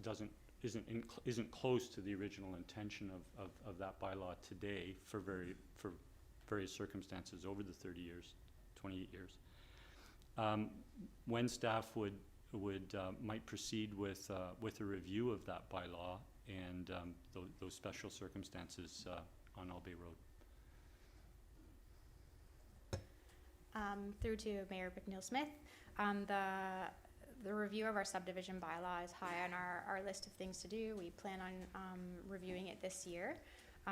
That would go hand in hand with some level of engagement in these special areas that were designated in our previous subdivision bylaw, and we envision more cross sections like this for more roads in Sydney in the future. I'll see if either Mr. DeMar or Ms. Verhagen have anything to add to that. Through the chair to the mayor, subdivision development, so the road cross sections that you see in here, you need to do a subdivision of 3 or more lots to get road work done on a subdivision. Somebody removing a house on a lot and building a new house is not required to do road improvements. Somebody dividing a lot into 2 is not required, but 3 or more is. So that's why you don't often get too many road improvements on Allbay Road. With the start of the small-scale multi-unit housing, we are looking at civil right-of-way or civil requirements, and when we require road improvements, like off-site improvements to the street, so that would likely change. But up till now, there hasn't been many improvements made to Allbay that follow this plan because there hasn't been many subdivisions on the road creating 3 or more lots. Thank you. A couple more questions, if I may, Chair. And I'm going to now, I spoke briefly to drainage in connection with that bylaw and that design. I haven't particularly noticed, it didn't come out in the presentation this evening. We haven't, I don't recall seeing instances of it in the correspondence received. On concerns over drainage, I mentioned that while the design without curbs and gutters in this roadway was the intention to have swale, which would help drainage, and we don't have swale. How stormwater drainage is actually managed or accounted for? And sorry, I was saying that I didn't see in the correspondence that there are currently concerns with drainage on either side of Allbay Road. Through to the mayor.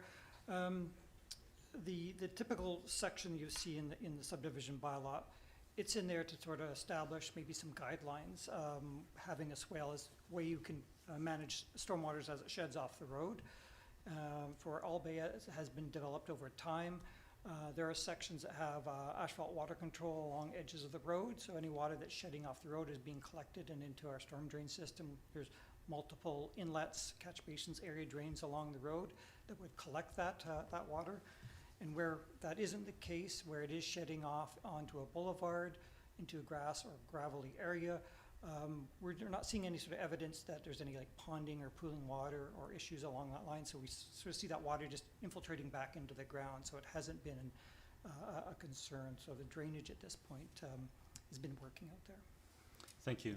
And then a question earlier in the day through to staff, partly on drainage. It was indicated that there are approximately, I'm just looking for the number here.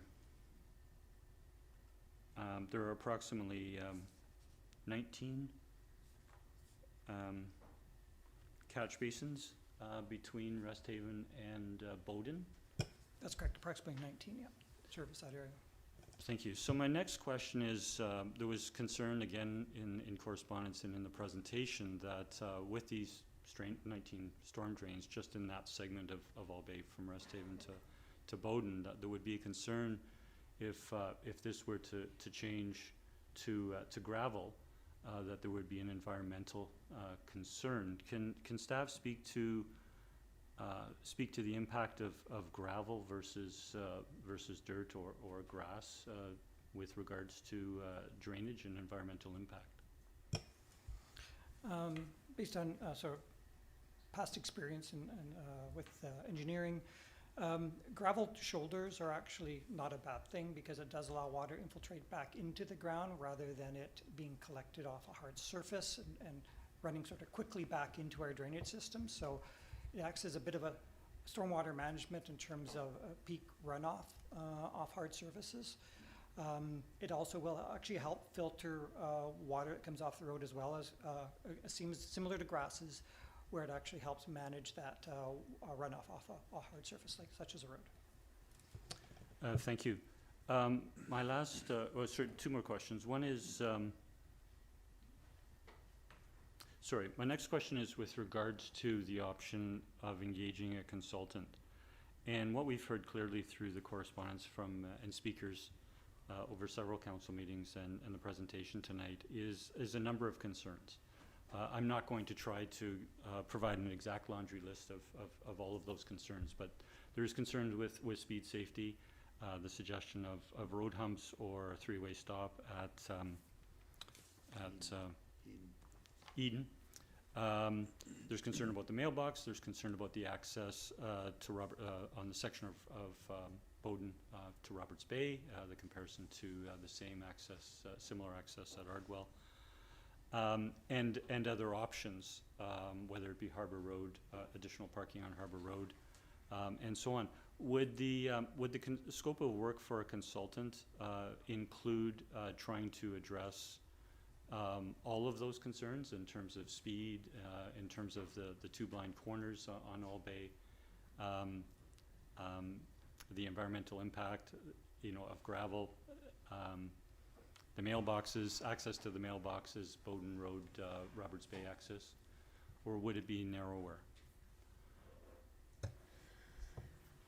Through to the mayor, no, the intent of the scope of the consultant would be to look at the parking and potential options for parking along Allbay or in that area along Bowden Road potentially as well. With respect to the speed, as part of the speed reduction program, we did bring forward an idea of a policy to look at traffic calming measures on streets. So we would, if that sort of policy was put in place, we would apply that to all streets in Sydney, including Allbay as an example. Thank you. My last question is with regards to the white lines. So there are white lines at the edge of the pavement on Allbay from Resthaven to Bowden. I confess, while I've been there many times on a regular basis, I just can't recall east of Bowden. But I think that was either on the slide, on one of the slides in the presentation this evening, or in photos that residents provided in their correspondence, that some vehicles that are parking on Allbay Road are actually their wheels or part of their vehicle is on the road side, on the paved side of the white line. Is that permitted or not permitted?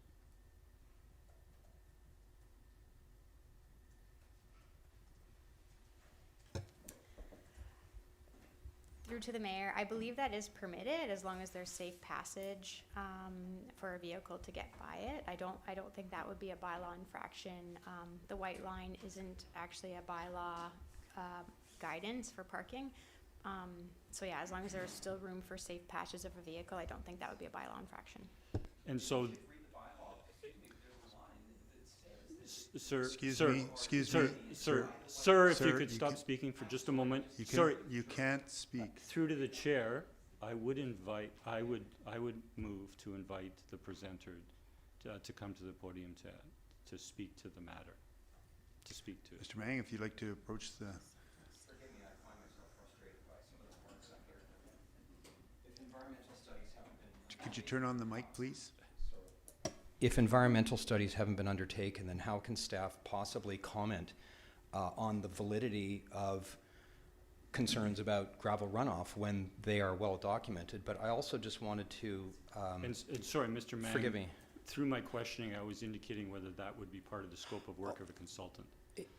Specifically, I think you were addressing my last point with regards to white lines. Forgive me, yeah, I'll just quote bylaw 1966 2B, which says that that portion of the street between the curb lines or the lateral lines of a roadway and the adjoining property line exclusive of the sidewalk. That is the definition of the boulevard.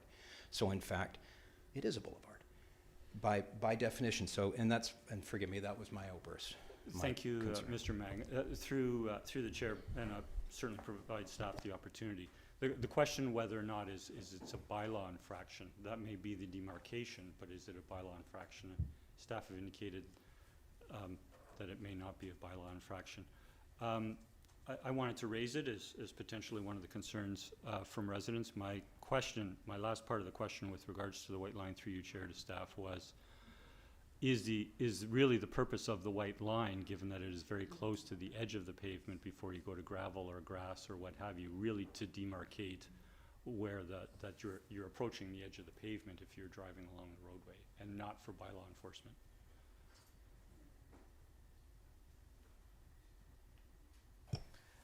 Through to the Mayor, the white line or the fog line is just an indicator of the edges of the road as much as anything. Thank you. Thank you, Chair. Thank you. Councillor Duncan. Yeah, thank you. I had asked, was going to ask the same question about the gravel that the mayor did. Partly I already knew the answer because I used to be an environmental consultant who specifically did soil assessments and reclamation assessments. So when soil was disturbed and there might be an impact to drainage, to fish channels, I would be one of the people called into assessment. So I already knew, as our residents may not have, that there wouldn't be any environmental assessment trigger for the addition of gravel. As Mr. DeMayor pointed out, if there was any impact at all, it would be positive, and so we would never be called in. No one would be called in to assess such a thing. However, having heard the concern the residents have for the environment in this area, and having been on the environmental group for the Sydney Community Association before I ran for council, I know that we had previously had correspondence about the Wildlife Act and how it applied to the heron rookery in this area. And since the Wildlife Act is administered by the province and there aren't usually provincial officers available and walking around the way that we have bylaw officers, whether this was something that the province was going to be devolving that kind of ability to enforce the Wildlife Act onto municipal governments. And at the time, the answer was a pretty good no, and also the province doesn't answer their emails very much, and possibly the town doesn't want them to anymore. So I guess what I'm wondering is, the one thing that there would need to be ground disturbance assessment for probably in this area on both sides of the road might be archaeology, because we know this is an archaeological area. We had somebody violate that in a first term of council to build a stairwell illegally. And so I guess what I'm wondering is how can I put this? Knowing that there's a lot of construction being done in this area, both by the town and for other residential buildings, and that part of the Wildlife Act means that so much is running like a hedge trimmer during certain heron nesting times is something that could be an infraction of that, and highly finable. How much of our bylaw is being, or how much inspection might be being done due to the increased construction in this area already to check for Wildlife Act infractions for construction in this area? Through to Councillor Duncan, the town's bylaw officer does not review for Wildlife Act regulations. Okay. Does somebody from the province ever come by? Oh, Ms. Fagan might be able to. Thank you. Yes, as part of the development approval process, whether someone's applied for a development permit to add on or construct on their property or a building permit, we do advise if they are within the designated radius of the known heron rookeries, and advise that there are provincial regulations that they as a property owner are required to follow. There, as you indicated, that's not something that the town staff can enforce, but the province has legislation about it, so we advise the people to look into that, to make sure that they're following the rules properly. And so residents are looking to that, but nobody from the province, to your knowledge, ever actually comes by to check that people are doing that? No, you don't know. Depending on the scale of the development, property owner or developer may be required to have either like hazing techniques to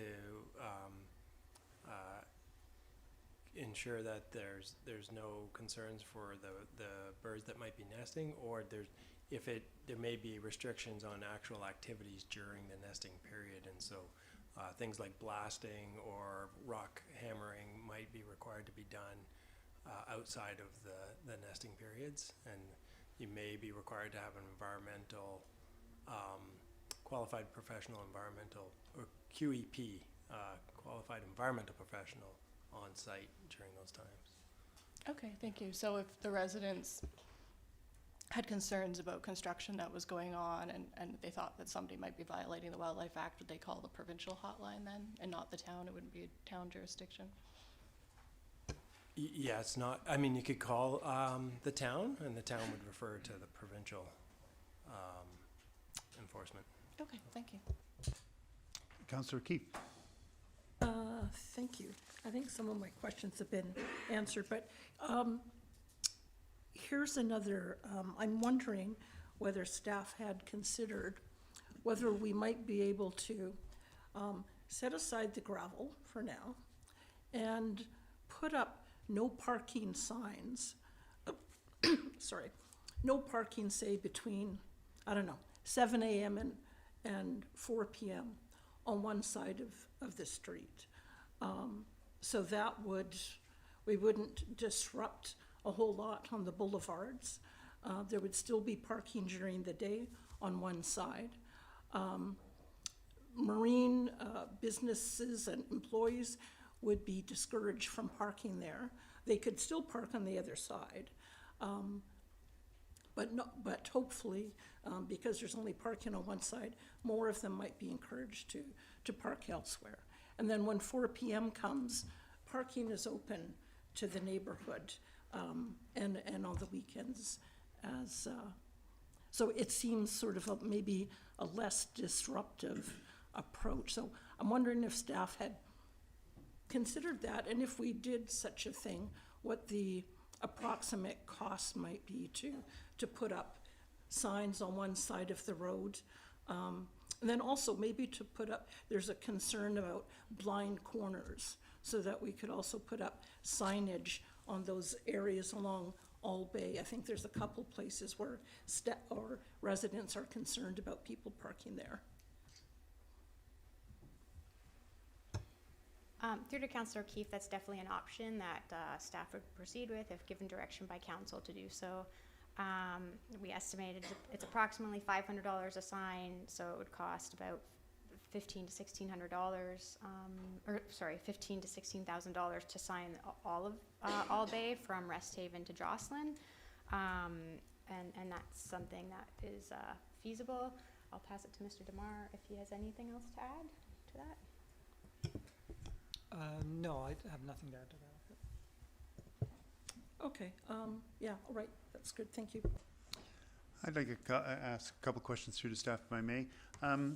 On the public website, there's a link to the Allbay concerns with parking there, and it shows an overlay of the residences on Allbay there, and it appears to look like there are property lines delineated on that drawing, on that photo. Could you clarify if those are those the existing property lines for those properties on Allbay? Through to the chair, yes, that's from the town's online GIS system, which is open to the public if anybody wants to go and see. And that it's an approximate line, like it's not a land survey grade survey, but it is an approximate line of where the property line is. Thank you. And from that, I looked at that and I said, Allbay itself can be considerably wider if needed to be. And I'm wondering if in the potential as a consultant coming back and suggesting that to resolve what the problem that was Mr. Mang indicated in his presentation, the consequential impairments to driver and pedestrian safety and multimodal use due to congestion and blocked sight lines.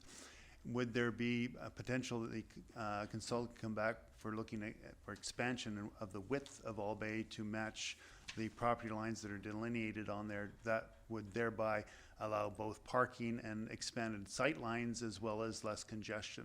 Is that potential there?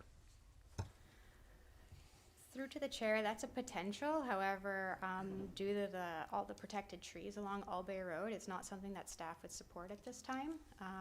It is an environmentally sensitive area, and we would like to preserve it as possible. Thank you. I'll turn to committee if there's any further questions. We'll see Mr. Novak, Councilor Novak. Thank you, Mr. Chair, and through you to staff. While we're speculating about possible solutions to this problem, I'm going to throw one more in there. And that is the question of time-limited parking on Allbay. 2 hours, much like it is in other areas, say the Oakville area where, or near to the downtown.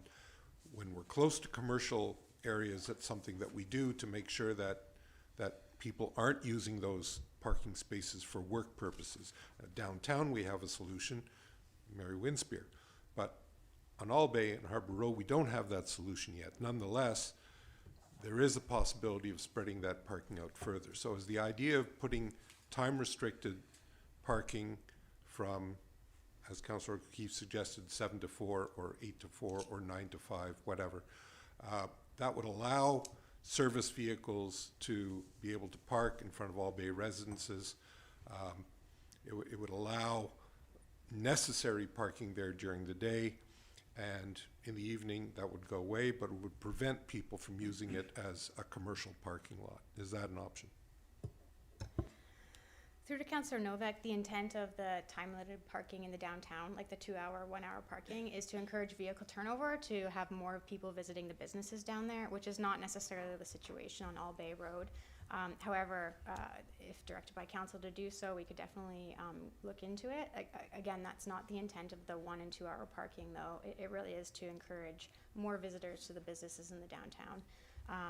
So, yeah. Thank you. I understand that. However, my question is, would that help to alleviate the problem? Through to Councillor Novak, you'll likely get employees who, let's say we did like a 3-hour time limit, who would go and move their car every 3 hours so as not to get a parking violation ticket. However, it's definitely an option to consider. All right, I'll seek committee members to, there's a number of options presented here by staff. If we could give some direction to staff. Councillor O'Keefe. Okay, I'll try this one.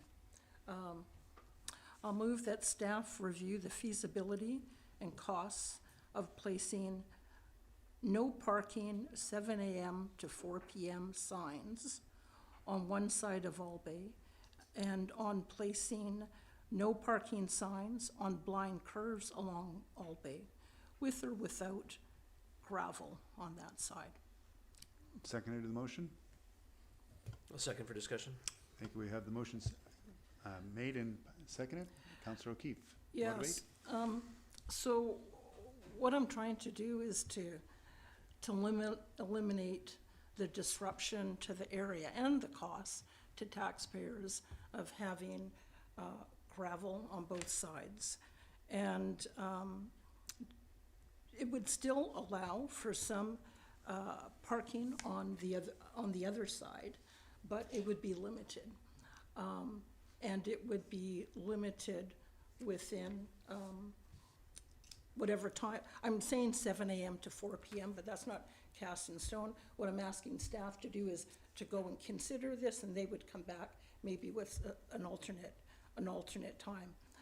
Things in my mind as I'm looking at this is that I don't think it's realistic or necessarily the right thing to do to completely eliminate the commercial parking there. I think what's my understanding of street parking is that street parking is common, it's common space, common area. It's there for anyone that needs it. But there are restrictions in terms of 24-hour parking. It's not meant for that. And so what I'm trying to do is strike a balance here between allowing some parking there, but still allowing some flexibility in the neighborhood for there to be, on the current plan for the gravel, one whole side would be no parking 24/7. What I'm suggesting is that don't bother with the gravel at all. Just have no parking on one side from, say, 7 a.m. to 4 p.m., whatever staff thinks. One of the objectives would be if there's no cars parked on the one side, hopefully safety would be improved, because there's that issue of cars parked on both sides, there's limited space, it's hard to see, and that sort of thing. So I'm trying to get a balance, so that's where I'm aiming. Councillor O'Toole, seconder. Yeah, thank you, Chair. Yeah, I'd like to see what my colleagues think of this motion. I would say that I anticipate if I were a homeowner in the area that, and we've heard this evening, you appreciate the need for some balance in this, and that to me this suggestion may well provide some of that balance, so that you wouldn't see you would see parking open to residents on both sides, given the restriction that Councillor O'Keefe has suggested in the motion, that parking restriction on one side be limited to sort of commercial hours, but that you would also see a limit to that commercial parking on one side of the street, as was the original proposal. I can't help but wonder, through this process would lead the opportunity for further consultation from residents, if residents wouldn't rather see a gravel component maintained where parking is to be provided, simply because some of the concerns addressed and some of the photos showed cars perhaps parking, not necessarily beyond the boulevard, but causing damage to property that may well be the boulevard, but is clearly carefully maintained by owners and residents who look after that parcel, as if it's their own, part of their own property, which is appreciated obviously and adds to the character of the neighborhood. To me, that clean delineation of gravel, as was suggested, might well enable residents to maintain that space better to their satisfaction. So I'm eager to hear what my colleagues think about this suggestion, and I'll leave my comments there, Chair. Councillor Novak. Thank you, Mr. Chair. I'm afraid that in spite of the fact that I think this might be a solution, I can't support it at this time for precisely that reason. It might be a solution, and then again it might not. This issue that is now before us is easily one of the more controversial ones that have come before council, and it has attracted a tremendous outpouring of concern from the local residents. And on a per square foot basis, I think we have more public engagement for this issue than we've had for any other issue in town. So I think it deserves more than this resolution. No disrespect intended to my colleague, but we've also gone through the process of asking staff whether this process might work or this process might work.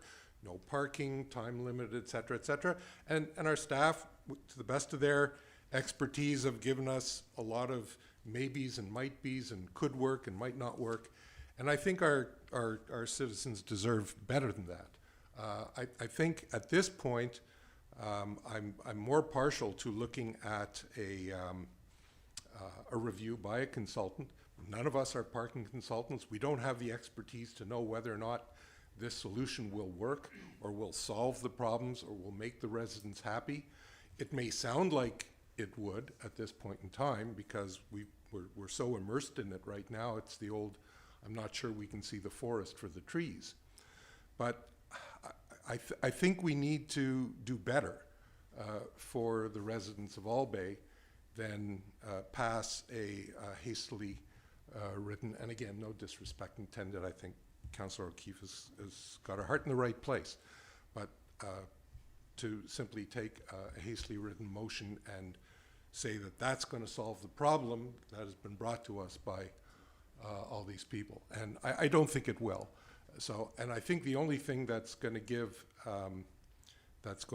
confidence and give resolution to the citizens is a properly done study of the parking in the area, taking into consideration the needs of the residents, the needs of the commercial enterprises in the Harbour Road area, the environmental concerns, the cost concerns, et cetera, et cetera. There's a lot of moving pieces in this project, and I think we need to do better than simply say, okay, let's put up no parking signs and wash our hands of it and move on to the next thing. I think it's a little too important for that. So for that reason, I'm afraid I won't support it. Thank you. Councillor Duncan. Yeah, thank you. I liked the idea of the signing on the blind corners. And I feel that, I mean, could be something, I don't know how many meet that criteria in an engineering sense versus people's subjective sense of it. But, you know, I guess that would be for staff to decide if this motion goes through. The issue I see with doing one side parking and one side no parking, or one side, you know, parking limits and the other side open, is the same issue we'd have with motion one, option one, is that staff had raised it in their report that the big issue there is going to be the side who gets parked on is probably going to be less happy than the side that doesn't. And how do we decide which side that is? So that becomes an issue. I differ substantially in my assessment of whether or not this is a controversial issue, or the most controversial that's ever come before this council. I'd say it's the loudest. It's gotten the most public engagement per square footage. Oh, absolutely. But in terms of controversy, no. We've spent probably more time discussing ruts in people's lawns than we have on money we might spend on the emergency shelter, right? We put $5,000 towards that, and we're talking about $25,000 for a consultant, or $50,000 to put gravel on a road that nobody wants anyway because they don't think it looks pretty, which, as you know, staff report already says, in rural areas, that's really common to gravel a shoulder so people can park on it. I'm certainly from one of those rural areas. And so when I see the ruts on the lawn, I think, oh yeah, it totally sucks when that dries out and you have to get the lawnmower over it, because where I come from, that's where people parked, was on the side of the road or on your lawn. So to my mind, staff's initial proposed solution, which was, because these are actually town boulevards for 10 feet in, and people are, you know, now not going to be able to maintain them very well because you can't put a lawnmower over some dried, you know, cement hard mud. Why don't we do the sensible thing and gravel it over so those people are now no longer having to maintain the town boulevard, and the town becomes liable, you know, for the maintenance and smoothing out of that gravel and all that stuff. And that seemed utterly reasonable. But, you know, the people who live in Allbay now are not from clearly rural areas like mine. They're not from Ardwell around the corner either, where everybody parks on their lawn on the other side either. So I don't actually think this is an issue that is within the town's ability to solve in a way that is actually fair to the taxpayers of the town. The Allbay residents are not going to be satisfied with a solution that we can propose that's within our ability, and as they've said many times, that is fair. That is fair both sides of the street, and fair to the other taxpayers of our town, who include the many, many people using the food bank, who wish us to build an emergency shelter, who wish us to ensure that we improve, you know, safety services. And I just don't think this is not something, if we can't make anybody happy by doing something simple, then I don't think we should be doing it at all. Councillor Garnett? Thank you, Chair. First, if I could ask a question of Councillor O'Keefe, just for clarification, because I'm not sure if I caught it in your motion. And I don't think this was written haphazardly or quickly. And knowing Councillor O'Keefe, I figured she probably spent time on this. So are you proposing to Jocelyn from Resthaven in your motion? I didn't catch that part of it, so. I didn't specify. Okay. So I think what I want to clarify to my colleagues, first of all, it wasn't hastily written. I spent the whole. I'm going to interrupt you here. The question was from Councillor Garnett. He still has the floor. Okay, so I intentionally left this kind of broad. It's not that we're going to do this. What the motion is about, having staff review this option. And so I didn't specify what areas along Allbay. That's why I'm kind of loose about the time frame as well, in terms of whether it's gravel or not gravel. So the idea of this is to. Question asked and answered. Thank you, Councillor. Okay. Thank you, Chair. It's an interesting idea. I do see some. I do sort of lend myself towards Councillor Novak's point that I kind of fear that we're weighing in as councillors into specifics about solving a problem that we're not experts on, and so I can see the value in doing the consultant path. Although I do have concerns based on speaking to staff, like how long this is going to take, staff capacity for doing it, and are we just dragging out something longer than it needs to go? And will the tension that's already there just potentially build up even more? This is not the most controversial for sure, but it is a challenging issue. Having been out there multiple times, I can understand the concerns of the neighbors. But it's not lost on me for some of the questions that were asked before. There's always a constant thought in our community, and I've had personal experience in this, in that people tend to take ownership of the land on the boulevard that isn't theirs, and I've noticed that in some of the letters we received. It is town property, and anybody can park there as long as they don't park for more than 24 hours. And I get it, like people get attached to that space, and you guys do a great job of keeping it looking nice, and so you have a vested interest in it. But there is that perspective, and there were some other things in the letters about trees, and of course staff has addressed that tonight, that trees will not be removed as part of this plan that's proposed, and I'm thankful that people brought that up, as a person who is a boulevard tree protector in the community. I also hope that in the future, when you have development get carried on in your area, that you have the same veracity with protected trees that come down to build houses, because that has not been something people have brought forward from this neighborhood, and there's been many that have come down. So I think that's important, as well as the stairs that were mentioned earlier, and the archaeological area that were built illegally. I'm kind of at a I don't even know which way I'm leaning right now, listening to the conversation. But I do think it's also valuable to bring up that, although this is something that's been recent for Allbay residents in the last year and a half, 2 years, this has been a constant theme for people in our community and other areas. And I think of 7th Street, where Thrifty's employees park, and that's been something that's been an issue there for probably well over a decade, if not 2 decades, as well as the residents on 3rd Street who deal with the eastern portion of downtown. People tend to park in their areas.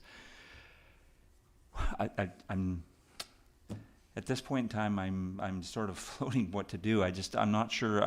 I do like your thinking outside the box, Councillor O'Keefe, but I am concerned that we're weighing into an area. There may be unintended consequences from what you're suggesting, just because we don't have the expertise around what to actually specifically do. Staff has suggested things based on their expertise, and they're actually giving us an option here to provide some more depth discussion on what can possibly take place based on a professional looking at this. So I'll leave my comments there for now, and that's just my thoughts. Thank you. Mayor Minnie Smith. Thank you, Chair, and thank you to colleagues. I won't be supportive of this motion. Sorry, I want to start with a question through you, Chair, to Councillor O'Keefe, if you wish to answer. And that is, apart from this motion that is currently on the floor that we're discussing, did you have an intention to have any further motion in terms of any process further to what's contained in your motion?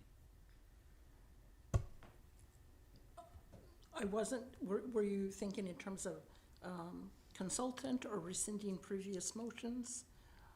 I wasn't anticipating anything further. My intention was, Nope. here's a thought, it might work, and to let staff come back and review. Okay, so given that with this motion on the floor, there wasn't necessarily an intent to bring another motion forward. I'll speak broadly to this and to the motion. And the first is I want to thank the residents, thank the presenter for taking the time to meet with the residents and put the presentation together that you did this evening for the benefit of council, and refer to one of the earliest comments from one of the speakers tonight, that we do need to look at the long term for the Allbay neighborhood. As an elected representative and with my elected colleagues, if we didn't know it coming into serving an elected office, we, I think, learned pretty quickly that whatever the decisions that we're making for the benefit of the community, and we're looking at the community interest, is we do need to think in the longer term. You might think you have a solution that will remedy the situation for the next couple of years or the foreseeable future, but the appreciation, and for those who've lived in the community a long time, many of my colleagues have lived here. I've lived here 25 years. Some have lived here longer. We have seen a tremendous amount of change, and that further reinforces that when we are addressing a challenging situation such as Allbay Road, we do need to think in the longer term. Tonight, reference was made to the housing legislation, which is imposed on municipalities in the province with regards to increased density. And it will have an impact. It is starting to have an impact, but it will have an impact in our community. And we are adapting to that, whether it's further appreciating what the infrastructure needs will be if this comes forward, or the need for amenities and so on. So I just wanted to stress the point that I know I am, and I believe my colleagues and certainly staff are looking when we want to arrive at a solution, at a longer term solution.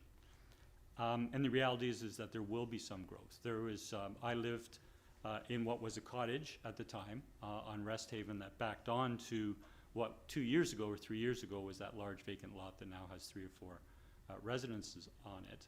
And my wife and I were frequent pedestrians on Allbay Road back in 1990, and then when we came back to the community in 2001, we don't live 200 meters from Allbay Road. So there will be growth, and that impacts how we want to address this. What I've heard tonight, what clearly came out in the correspondence in the presentation, is that there are multiple concerns, and so I think, given the way we're approaching this, is we do want to address in some fashion each of these concerns, and one of the concerns is safety. One of them is the double blind corner. Now, I think every corner is blind, so I'm just going to make reference to the double corner.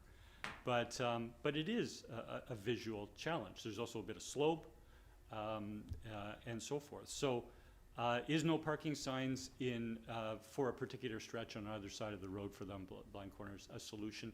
I don't know. I think it might be.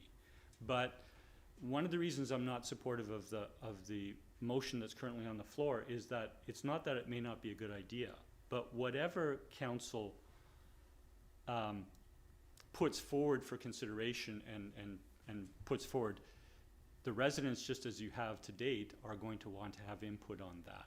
So I'm sure there are several of you who would probably wish to speak to this suggestion of having no parking on one side of the road from Resthaven to Jocelyn or a portion thereof. So I'm not comfortable actually making a motion. Now, I appreciate the motion was for staff to come back, but that's gonna are we then inviting all the residents back again to listen to what the outcome of that report is? What I think, and I think that's that's addressing one or two of the issues. But so there is the double corner. There is the issue of the of access to Roberts Bay. It's an environmentally sensitive area. One of the reasons the area is attractive to not only residents outside of the Allbay area, but even visitors to the community to go down Allbay or to access the Roberts Bay Beach on Ardwell and come up at the Bowden or vice versa is that is a great experience. And so should one of those access points to Roberts Bay have time-limited parking and the other one be a parking lot or parking. The mailbox issue, I mean, that might be easily addressed with a no parking sign, in certain proximity to the mailbox sign. Residents should have access to that in all weather. So, but there's a number of different pieces to it. One of the pieces is, while we've heard tonight that it may not be feasible to have parking on both sides of Harbour Road, is there some option for other parking? But I think we need documented in whatever the final proposal is that we're bringing forward, perhaps a consultant brings forward to staff, is that the residents of Allbay see that we have sought the necessary information and we've considered the options, and whatever is being presented has some rationale behind it. It may not be 100% acceptable, but to go through that process is I think the reasonable approach. One of the questions I was going to ask, but for example, we talk about the future. We talk about I think it's the subdivision bylaw that came in 1997 and prescribes the Allbay area as a special street design.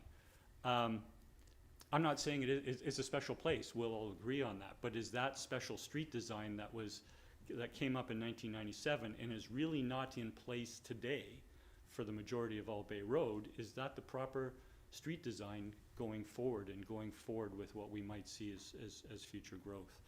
So for those reasons, in terms, I think there is future engagement in terms of whatever the proposals are to address the range of concerns that residents have. And so I heard tonight, when the question was asked with regards to the environmental impact of gravel versus grass or dirt and the environmental concern. And we heard from staff, we've heard from a council colleague and that sort of time. But there are some concerns. There was shaking of heads. And so that is a short question and a short answer, from staff and that sort of thing. Does it need to be looked into, or further rationale provided by why gravel does not pose a significant environmental challenge? I don't know. I wasn't expecting the final outcome this evening. I was expecting that we would be able to, the council would be able to express its interest in wanting to take this matter seriously on behalf of the residents and in coming up for a solution. So I'm personally in favor of engaging a consultant. One of the things I was going to say in terms of the street bylaw in 1997, and then we had a traffic study done. I think it says in 2018 that says it was 1,500 to 2,000 vehicles a day, and we had some follow-up work done, and those numbers don't necessarily align with that. So I'm sure when we're looking at taking another look at the bylaw, which staff indicated is a fairly high priority, is that we would want an updated traffic impact within the neighborhood, sort of thing. So I'm not suggesting that will be in the scope of the consultant's work, that might be properly addressed when that bylaw is reviewed at a future date. I'll leave my comments there for now, Chair. Any speakers second time to the motion? Councillor O'Keefe. Thank you. In considering why I came up with this particular motion rather than going with a consultant, it's a big thing is cost. It's been mentioned previously that we've got really important things to worry about in our community, homelessness and shelters and that sort of thing. So it concerns me that we would consider spending $25,000 on a consultant, first of all. Based on my understanding of what staff have said, is that the scope of that consultant study would be very narrow, and it's not going to address a number of these things. And then we do that, and then potentially another $50,000 on gravel. So we're looking at, say, $75,000 or more, which is about 3/4 of a percentage of a tax increase. We're looking at a 13% tax increase already. The other thing is that we seem to be proceeding along the lines is that we have to solve this problem of commercial traffic on the streets. So there's a lot of these issues that have been voiced tonight that are issues in other neighborhoods around Sydney. So in the Gallaran neighborhood, we have an issue with residents in that area worried about the employees who work in a big warehouse near there and other businesses parking on the residential streets. We have issues with people along Rest Haven who are concerned about people who are using the marina, using up the street parking. We have issues with people using street parking on White Birch. Over in the Frost area, neighborhood off of Lochside, we've had lots of complaints from them about people that come and use their area as a park and ride, and they've asked us to do something about that. But we're not hiring consultants there or anywhere else, and so my concern is that if we decide we're going to do this for this particular neighborhood, because it has been very vocal, okay, are we going to do the same for everybody else? And I think there has to, for me, some basic realities in my mind in terms of getting back to, again, about who is parking there for. So parking is a community asset that's available to everyone. It does not belong to the residents of the street. I have frustrations on my own street where, you know, what's happening on my street is sometimes it's hard for two cars to pass because there's people parked on the street. And the reason is, as I said earlier, multi-generational families. Some people on my street have 4 cars. And so they use two in their driveway and 2 on the street. So my point is while I understand the frustrations of Allbay residents, their frustrations are not unique. And so I have a real issue spending $75,000 of taxpayers' money on one particular neighborhood. So the proposal is to spend a fraction of that. And we're not making a decision on whether we're going to do that or not. It's an alternate proposal that we haven't considered before. Staff will have the opportunity to massage that, come back. And yes, the community, I expect, would have an opportunity to weigh in on that. I think we're actually going above and beyond what I think we should be doing in terms of this, because as I say, other neighborhoods have same issues. So to spend this amount of time on money on one particular neighborhood is an issue for me. Thank you. Councillor Rintoul. Thank you, Chair. I continue to be inclined to support the motion that's on the floor. Reason being is Councillor Keefe just noted, that it's asking staff to come back with what could be a partial solution, in my opinion. I understand there's no silver bullet, folks. There's not one solution that's going to fix this problem. But where I differ to Councillor Keefe is I do see merit in the second recommendation here around having a consultant come forward and work with the community and with businesses to try and look for options that we may not have seen that may work to be further considered. And so, if this motion were to pass, I would see that as being a motion arising to continue on, because again, quite clearly, there's not one solution that's going to fix this challenge. Why I see it of significance to move forward and spend some money on this is that we have identified Harbor Road and our OCP as a marine commercial area. And it clearly it is. It's a major employer. Those are good jobs. They pay well. Bus service is not a practical option for most people to ride the bus to work in that location. And so I don't have a problem with us spending a bit of money to hire a professional to help us resolve this in a fulsome manner, because quite simply, again, I don't think that this particular motion is going to solve the entire problem, but I think it is going to provide some assurance to residents that it's going to be considered further by council as a more thought out process that staff bring back to us. I'll yield there. Thank you, Chair. Any further comments from members? Mayor McNeil-Smith. Thank you, Chair. And I just want to, I had a note here to say in my previous remarks, but Councillor O'Keefe has spoken to it, but I'd like to elaborate a little, is we don't have, as staff indicated earlier tonight, we don't have a residential permit program in Sydney.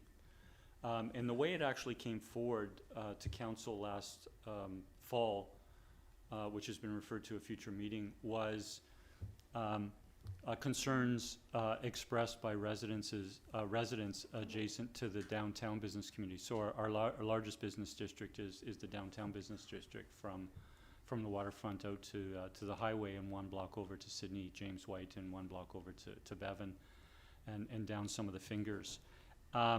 And for the 25 years that I've been here, and I've also been a small business operator downtown, the residents have complained on 1st, 2nd, 3rd, 4th, 5th, and Rest Haven on the north and the south side about the employee parking that occurs in front of their residences, and limits the opportunity for visitors to park in reasonable proximity to their residence, or limits service vehicles to do that. So it was through those long-standing concerns that the recommendation was made by council for staff to consider a residential parking permit pilot project, and staff indicated they would come forward to that.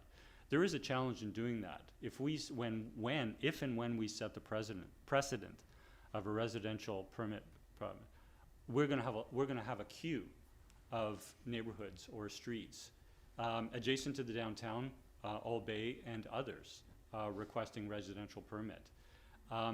It won't function. As Councillor O'Keefe mentioned, the public right-of-way is available to parking, and we don't necessarily delineate who will park there. We can't. If we went and put residential parking permit on those 6 streets on either side of the downtown business district, you wouldn't have staff in stores in businesses, not just stores, but whether it's the health clinic or the bank or whatever sort of thing, and all the businesses and services in the downtown. So it's a challenge. This is not a unique situation in terms of residents having concerns over what the use is on their streets. In terms of spending to do that, we're not committing $75,000 in this resolution, and we're not even committing the $25,000 to the consultant. What we're doing is we're actually indicating for staff to consider spending $16,000 or thereabouts on no parking signs, and that Allbay residents would have a chance to comment on that, but we would still need a process to address some of the other concerns. So I just wanted to put that in the broader community context, that your concerns in your neighborhood aren't unique, and that we've had many other neighborhoods, and I haven't made reference to them all, neither has Councillor O'Keefe, in terms of concerns. The change for me from when I grew up in my neighborhood many decades ago was we were able to play ball hockey and baseball and many other sports on our residential streets because people just didn't park on the residential streets. But given the proliferation of vehicles, there are more vehicles per capita in whatever jurisdiction you want to look at in Canada, whether it's the Capital Regional District or or beyond than ever before.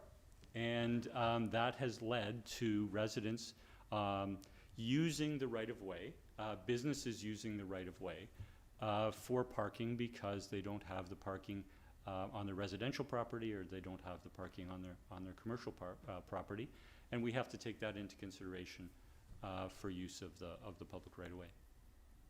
Thank you, Chair. Any further comments from members of the committee? We'll then move to the consideration of the question of the motion. All those in favor of the motion presented? Opposed? The motion fails. And I will, those opposed are Councillor Novak, Mayor McNeil Smith, Councillor Duncan, Councillor Garnett, and myself, Councillor Duck. Councillor Novak.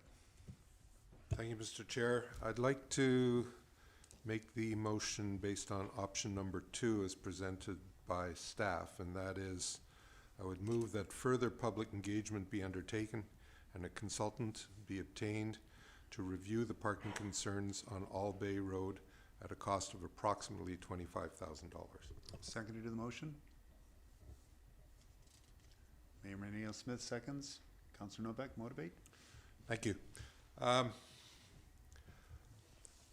This has been a very, very fulsome discussion, as noted.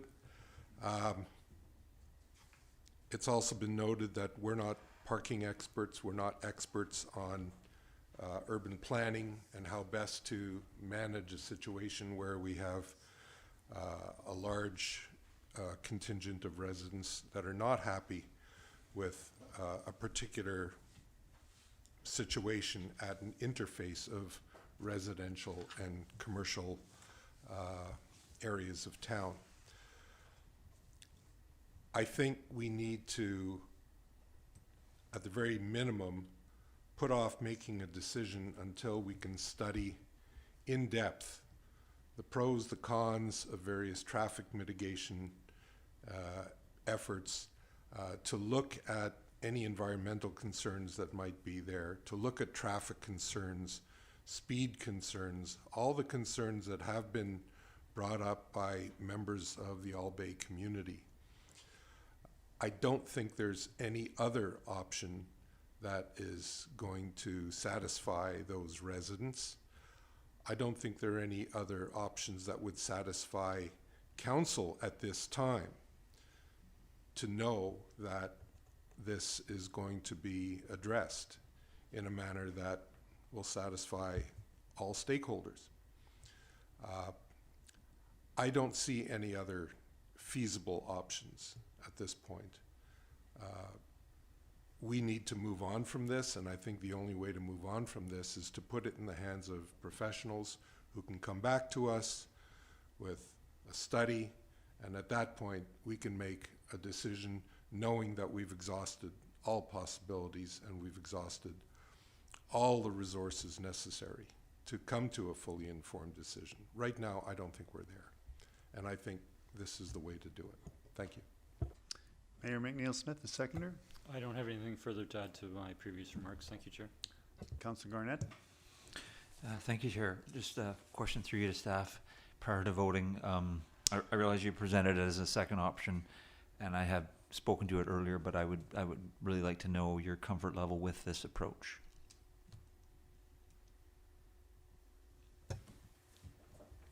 Through to Councillor Garnett, I mean, staff thinks it's a feasible option, which is why it was presented tonight. There are limited options here. You know, I do think even if we go through this approach, one of the options, like the options we are discussing, will likely be the ones that are being presented by a consultant.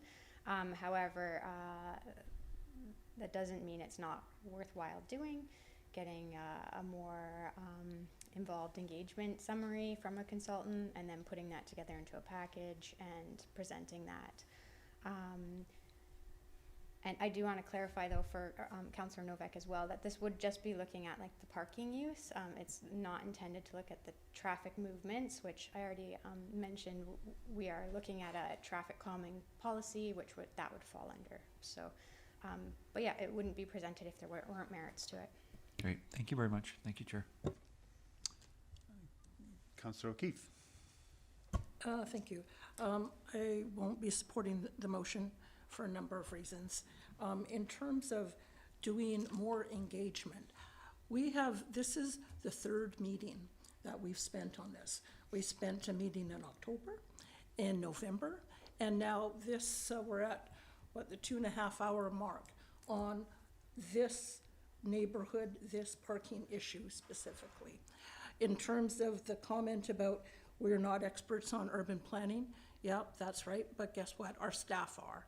So staff have been dealing with this for several years. You know, they put up stop signs, they did worked with some extra parking there on Bowden with gravel. They provided us guidance and questions today on this. I don't know what else a consultant is going to come up with that, you know, in terms of the environmental issue, staff responded to that as well. We have a colleague on council who has expertise in that area. So in terms of, we need to look at the environmental issues, that's been covered. In terms of the traffic and the speed, staff have already said that is something that's going to be coming later as part of a broader study. In terms of further engagement with the community, I can't think of any other issue in the 6 months or the 6 years that I've been on council where we have spent more time on this. The other thing is, as I said before, why only for this neighborhood? It's an issue with a number of other neighborhoods. So to put that amount of money, $25,000, into something for one particular neighborhood, just to me is not a responsible use of taxpayers' money, and it's not fair to all the other neighborhoods that are struggling with this issue as well. So yeah, I absolutely can't support this. Thank you. Councillor O'Toole. Thank you, Chair. You know, I guess my concern is, and it was referenced by one of my colleagues here, is that I could see us spending $25,000 on this and being full circle back to where we are, and that was suggested by others. Have the same options before us, having spent $25,000 of taxpayers' money, and I find that frustrating and unacceptable. I'd rather, in the same breath, and this sounds odd, spend $50,000 and have it incorporate a parking study in the corridor so that we know how many parking spots we actually have, because we don't know that now. So that we know how much more capacity there could be for additional parking. And I'm referring to along Harbor Road, along Rest Haven Drive near Harbor Road, and including Allbay and what we've proposed. So I guess I'm just fearful that spending $25,000 we'll end up right back where we are this evening, and I concur with my colleagues. We spent a lot of time on this, and I know you appreciate having the opportunity to bring forward your suggestions, but there's business in the town that has to move forward elsewhere as well, and I'd rather see in this budget cycle us spend the $50,000 that's already set aside to do a more comprehensive review to include getting a handle on parking. So I'm not inclined to support the motion that's before us. I will listen to my colleagues as they continue to speak on the subject matter. I'll leave my thoughts there, Chair. Councillor Duncan. Yeah, thank you. I'm strongly opposed to this motion. As others have pointed out, we've already spent a lot of time talking about this issue, more time than we have on any other neighborhood's individual issue whatsoever, including the entire, I think, West Side, perhaps, after they got the previous council finalized the West Side local area plan, which is when I realized essentially the scope and breadth of the concerns that we're being asked to talk about in this neighborhood: parking, speed, densification, industrial business growth, is a local area plan, and that's not a $25,000 plan. As staff have pointed out, this would be just parking, just on a tiny part of that road. It's not going to actually address the wide issues, and we will end up right back here with exactly the same issues, saying, well, sure, that was solved, but all these other things weren't. And that's not the way we come up with long-term plans as a town either. It would be irresponsible. It was, I don't know, maybe close to a decade before they finally got the West Side Local Area Plan finalized, and all the iterations of consultation and going through the long-term growth strategies and balancing the industrial and the commercial and the residential from the time they started talking about it in probably one iteration of the OCP, put it in the budgets, actually implemented through the consultation, and then got it all the way through, and we still have it come up in our council. This area, because of its mixed uses, might require that kind of thing, and that's not going to be something that solves the problem right away, and probably by the time we finished actually doing a scope of work like that, this parking problem will have gone away, either due to redevelopment in the area with these businesses and building their own parking, or some other, tariff-related perhaps reduction in some of the business. I hope not. I hope you guys can pivot. But I'm really loath to talk about really long-term scopes of work that's being driven by what may be a very short-term issue, which is, as Councillor Grena has pointed out, others pointed out, a very recent issue in terms of bringing to the attention of council when it's about a conflict between worker parking and residential in a neighborhood. 7th Street's been a whole lot longer than that. The Orchard Avenue neighborhood, a whole lot longer than that. The people have been coming forward. And we're just now just finally started implementing things after many, many years of actually seeing a pattern rather than what we are seeing here, which is, well, some of it's due to a very recent increase in employees. Some of it's due to the fact that there's a bunch of new residential buildings. And some of it is due to the fact that there's a whole bunch of, people get everything delivered now, and there's more like delivery vans coming into neighborhoods that has nothing to do with how much parking anybody, any business, or any resident wants to have. And I'm really loath to spend a lot of taxpayer money at this point in time with a nearly 13% property tax increase on kind of a slapdash solution just because people were loud at us about it, and louder than others. We do have people who've been very vociferous, and the people who had, I think, the most concerns to really bring forward in terms of genuine impact to their life really only have one advocate left in town, because everyone else in her building is now living in their cars or in a hotel somewhere. Like, when I think of what she must think when she watches these videos and knows how much time we've spent discussing people put ruts in my lawn, that's what I think of. I think it's a bad look. I know we've been cutting stuff from the budget already in our first budget meeting, stuff that wouldn't have even added up to these things, but we were so desperate to find any corner to lower our tax impact, we were willing to do it. Like Councillor Rintoul, I was willing to spend, initially when it came forward, I was willing to say, yeah, put that 50 grand in the budget, we'll gravel it, that will, be a good solution for the time being, and I think, and it was a thing that could be done. But if it's gonna be that controversial, I'm not willing to spend that money, and in all possibility, we might have cut it when we saw the tax increase anyway. So yeah, I'm not willing to go on the merry-go-round to do this, and especially not after what we've already talked about cutting, and especially not with the way we've been already trying to put strains on staff's time and on the needs of our community as we are. Thanks. Further comment? We'll then move to consideration of Mayor McNeil-Smith. Thank you, Chair.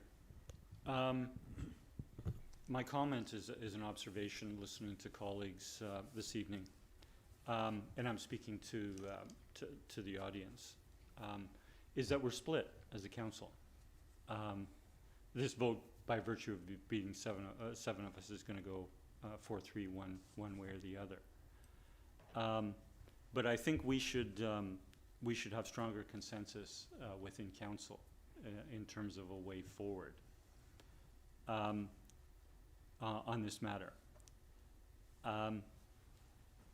And so if this motion does not pass, council is left back at square one in terms of making a recommendation and moving forward on this, because we don't have anything going forward further to the motions we've put forward if this motion fails. And I quite frankly don't know what to say about that. because the residents are expecting us to advance this in some fashion.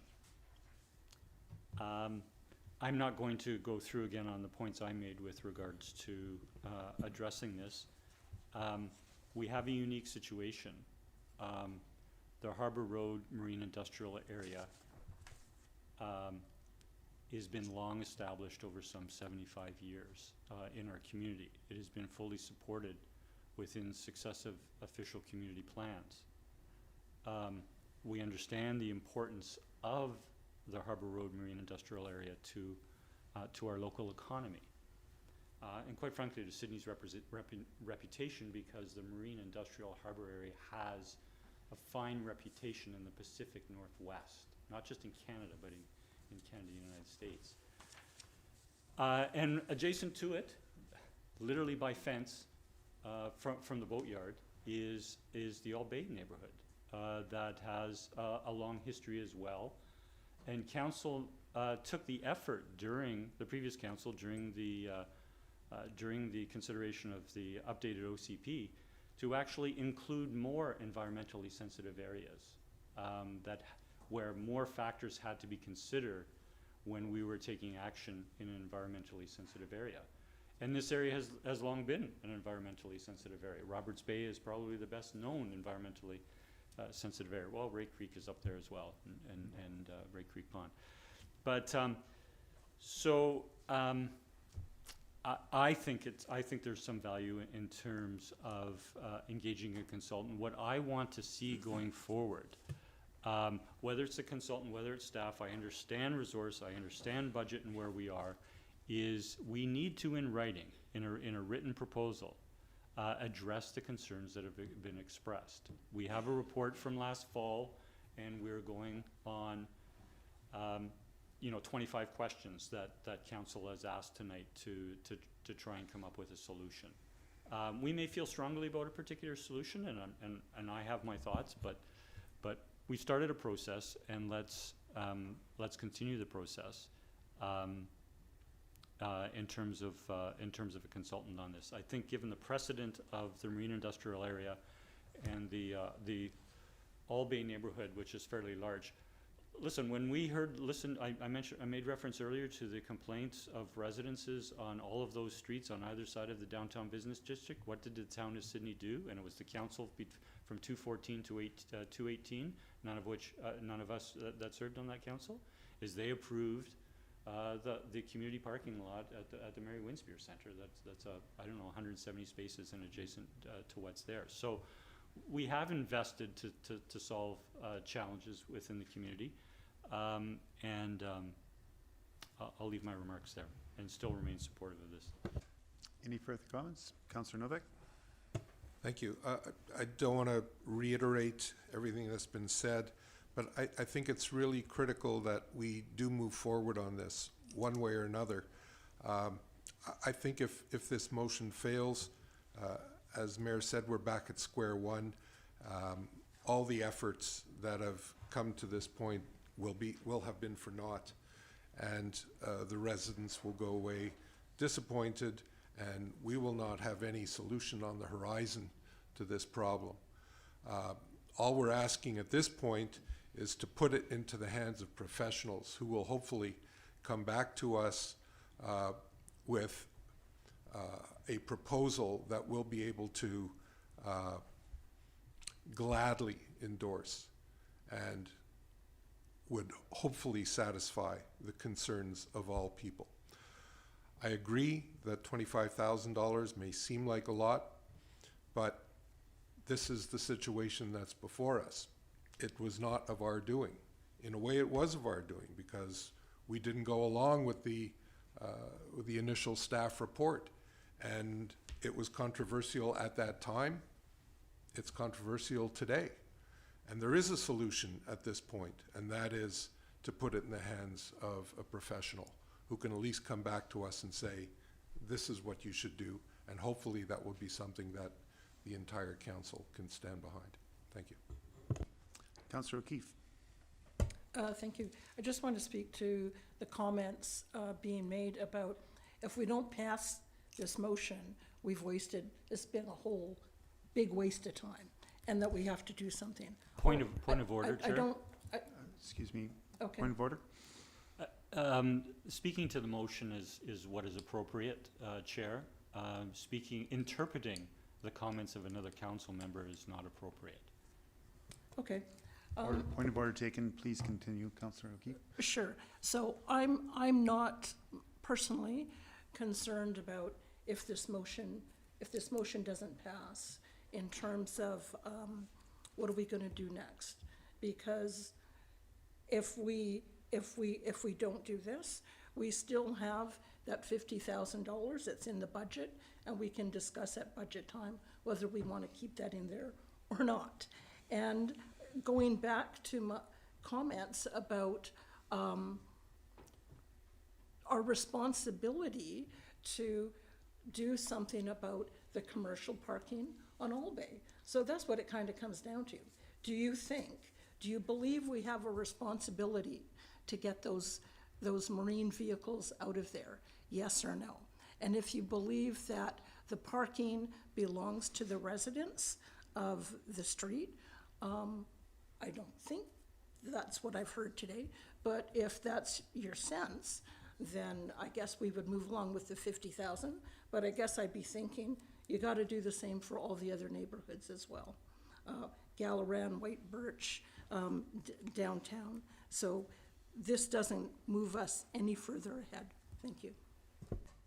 Councillor Garnett. Call the question, please. The request for calling the question, we're now voting on calling the question. All in favor of calling the question? We'll move to calling the question. The motion before us is on the floor for consideration. All those in favor of the motion? Opposed? The motion carries. 4-3 with in opposition, Councillor Duncan, Councillor Duck, and Councillor O'Keefe. Councillor Novak. We're not there yet. Looks like it.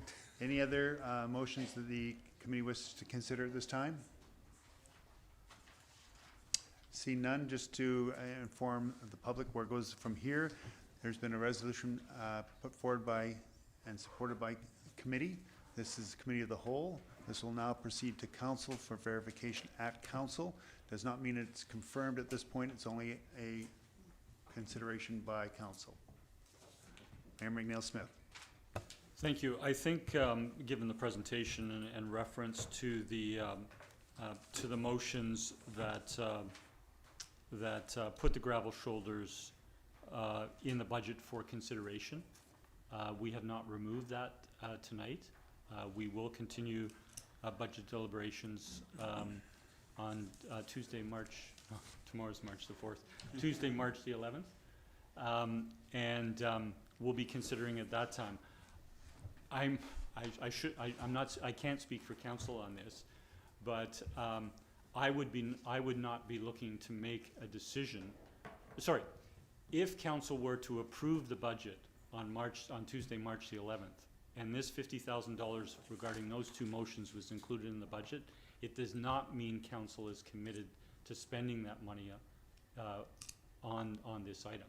We have actually initiated a process with a consultant, and we wouldn't, I wouldn't give further consideration to the to actually spending that money until we had it come back from the consultant. So I just wanted to clarify. I know there was some belief or thought on the behalf of residents that because we had placed that in the budget, and even if it lands in an approved budget, that it's a done deal, that it's going to happen. That is not the case with project funding that's approved within a budget. The project within the budget still can need approval to go forward.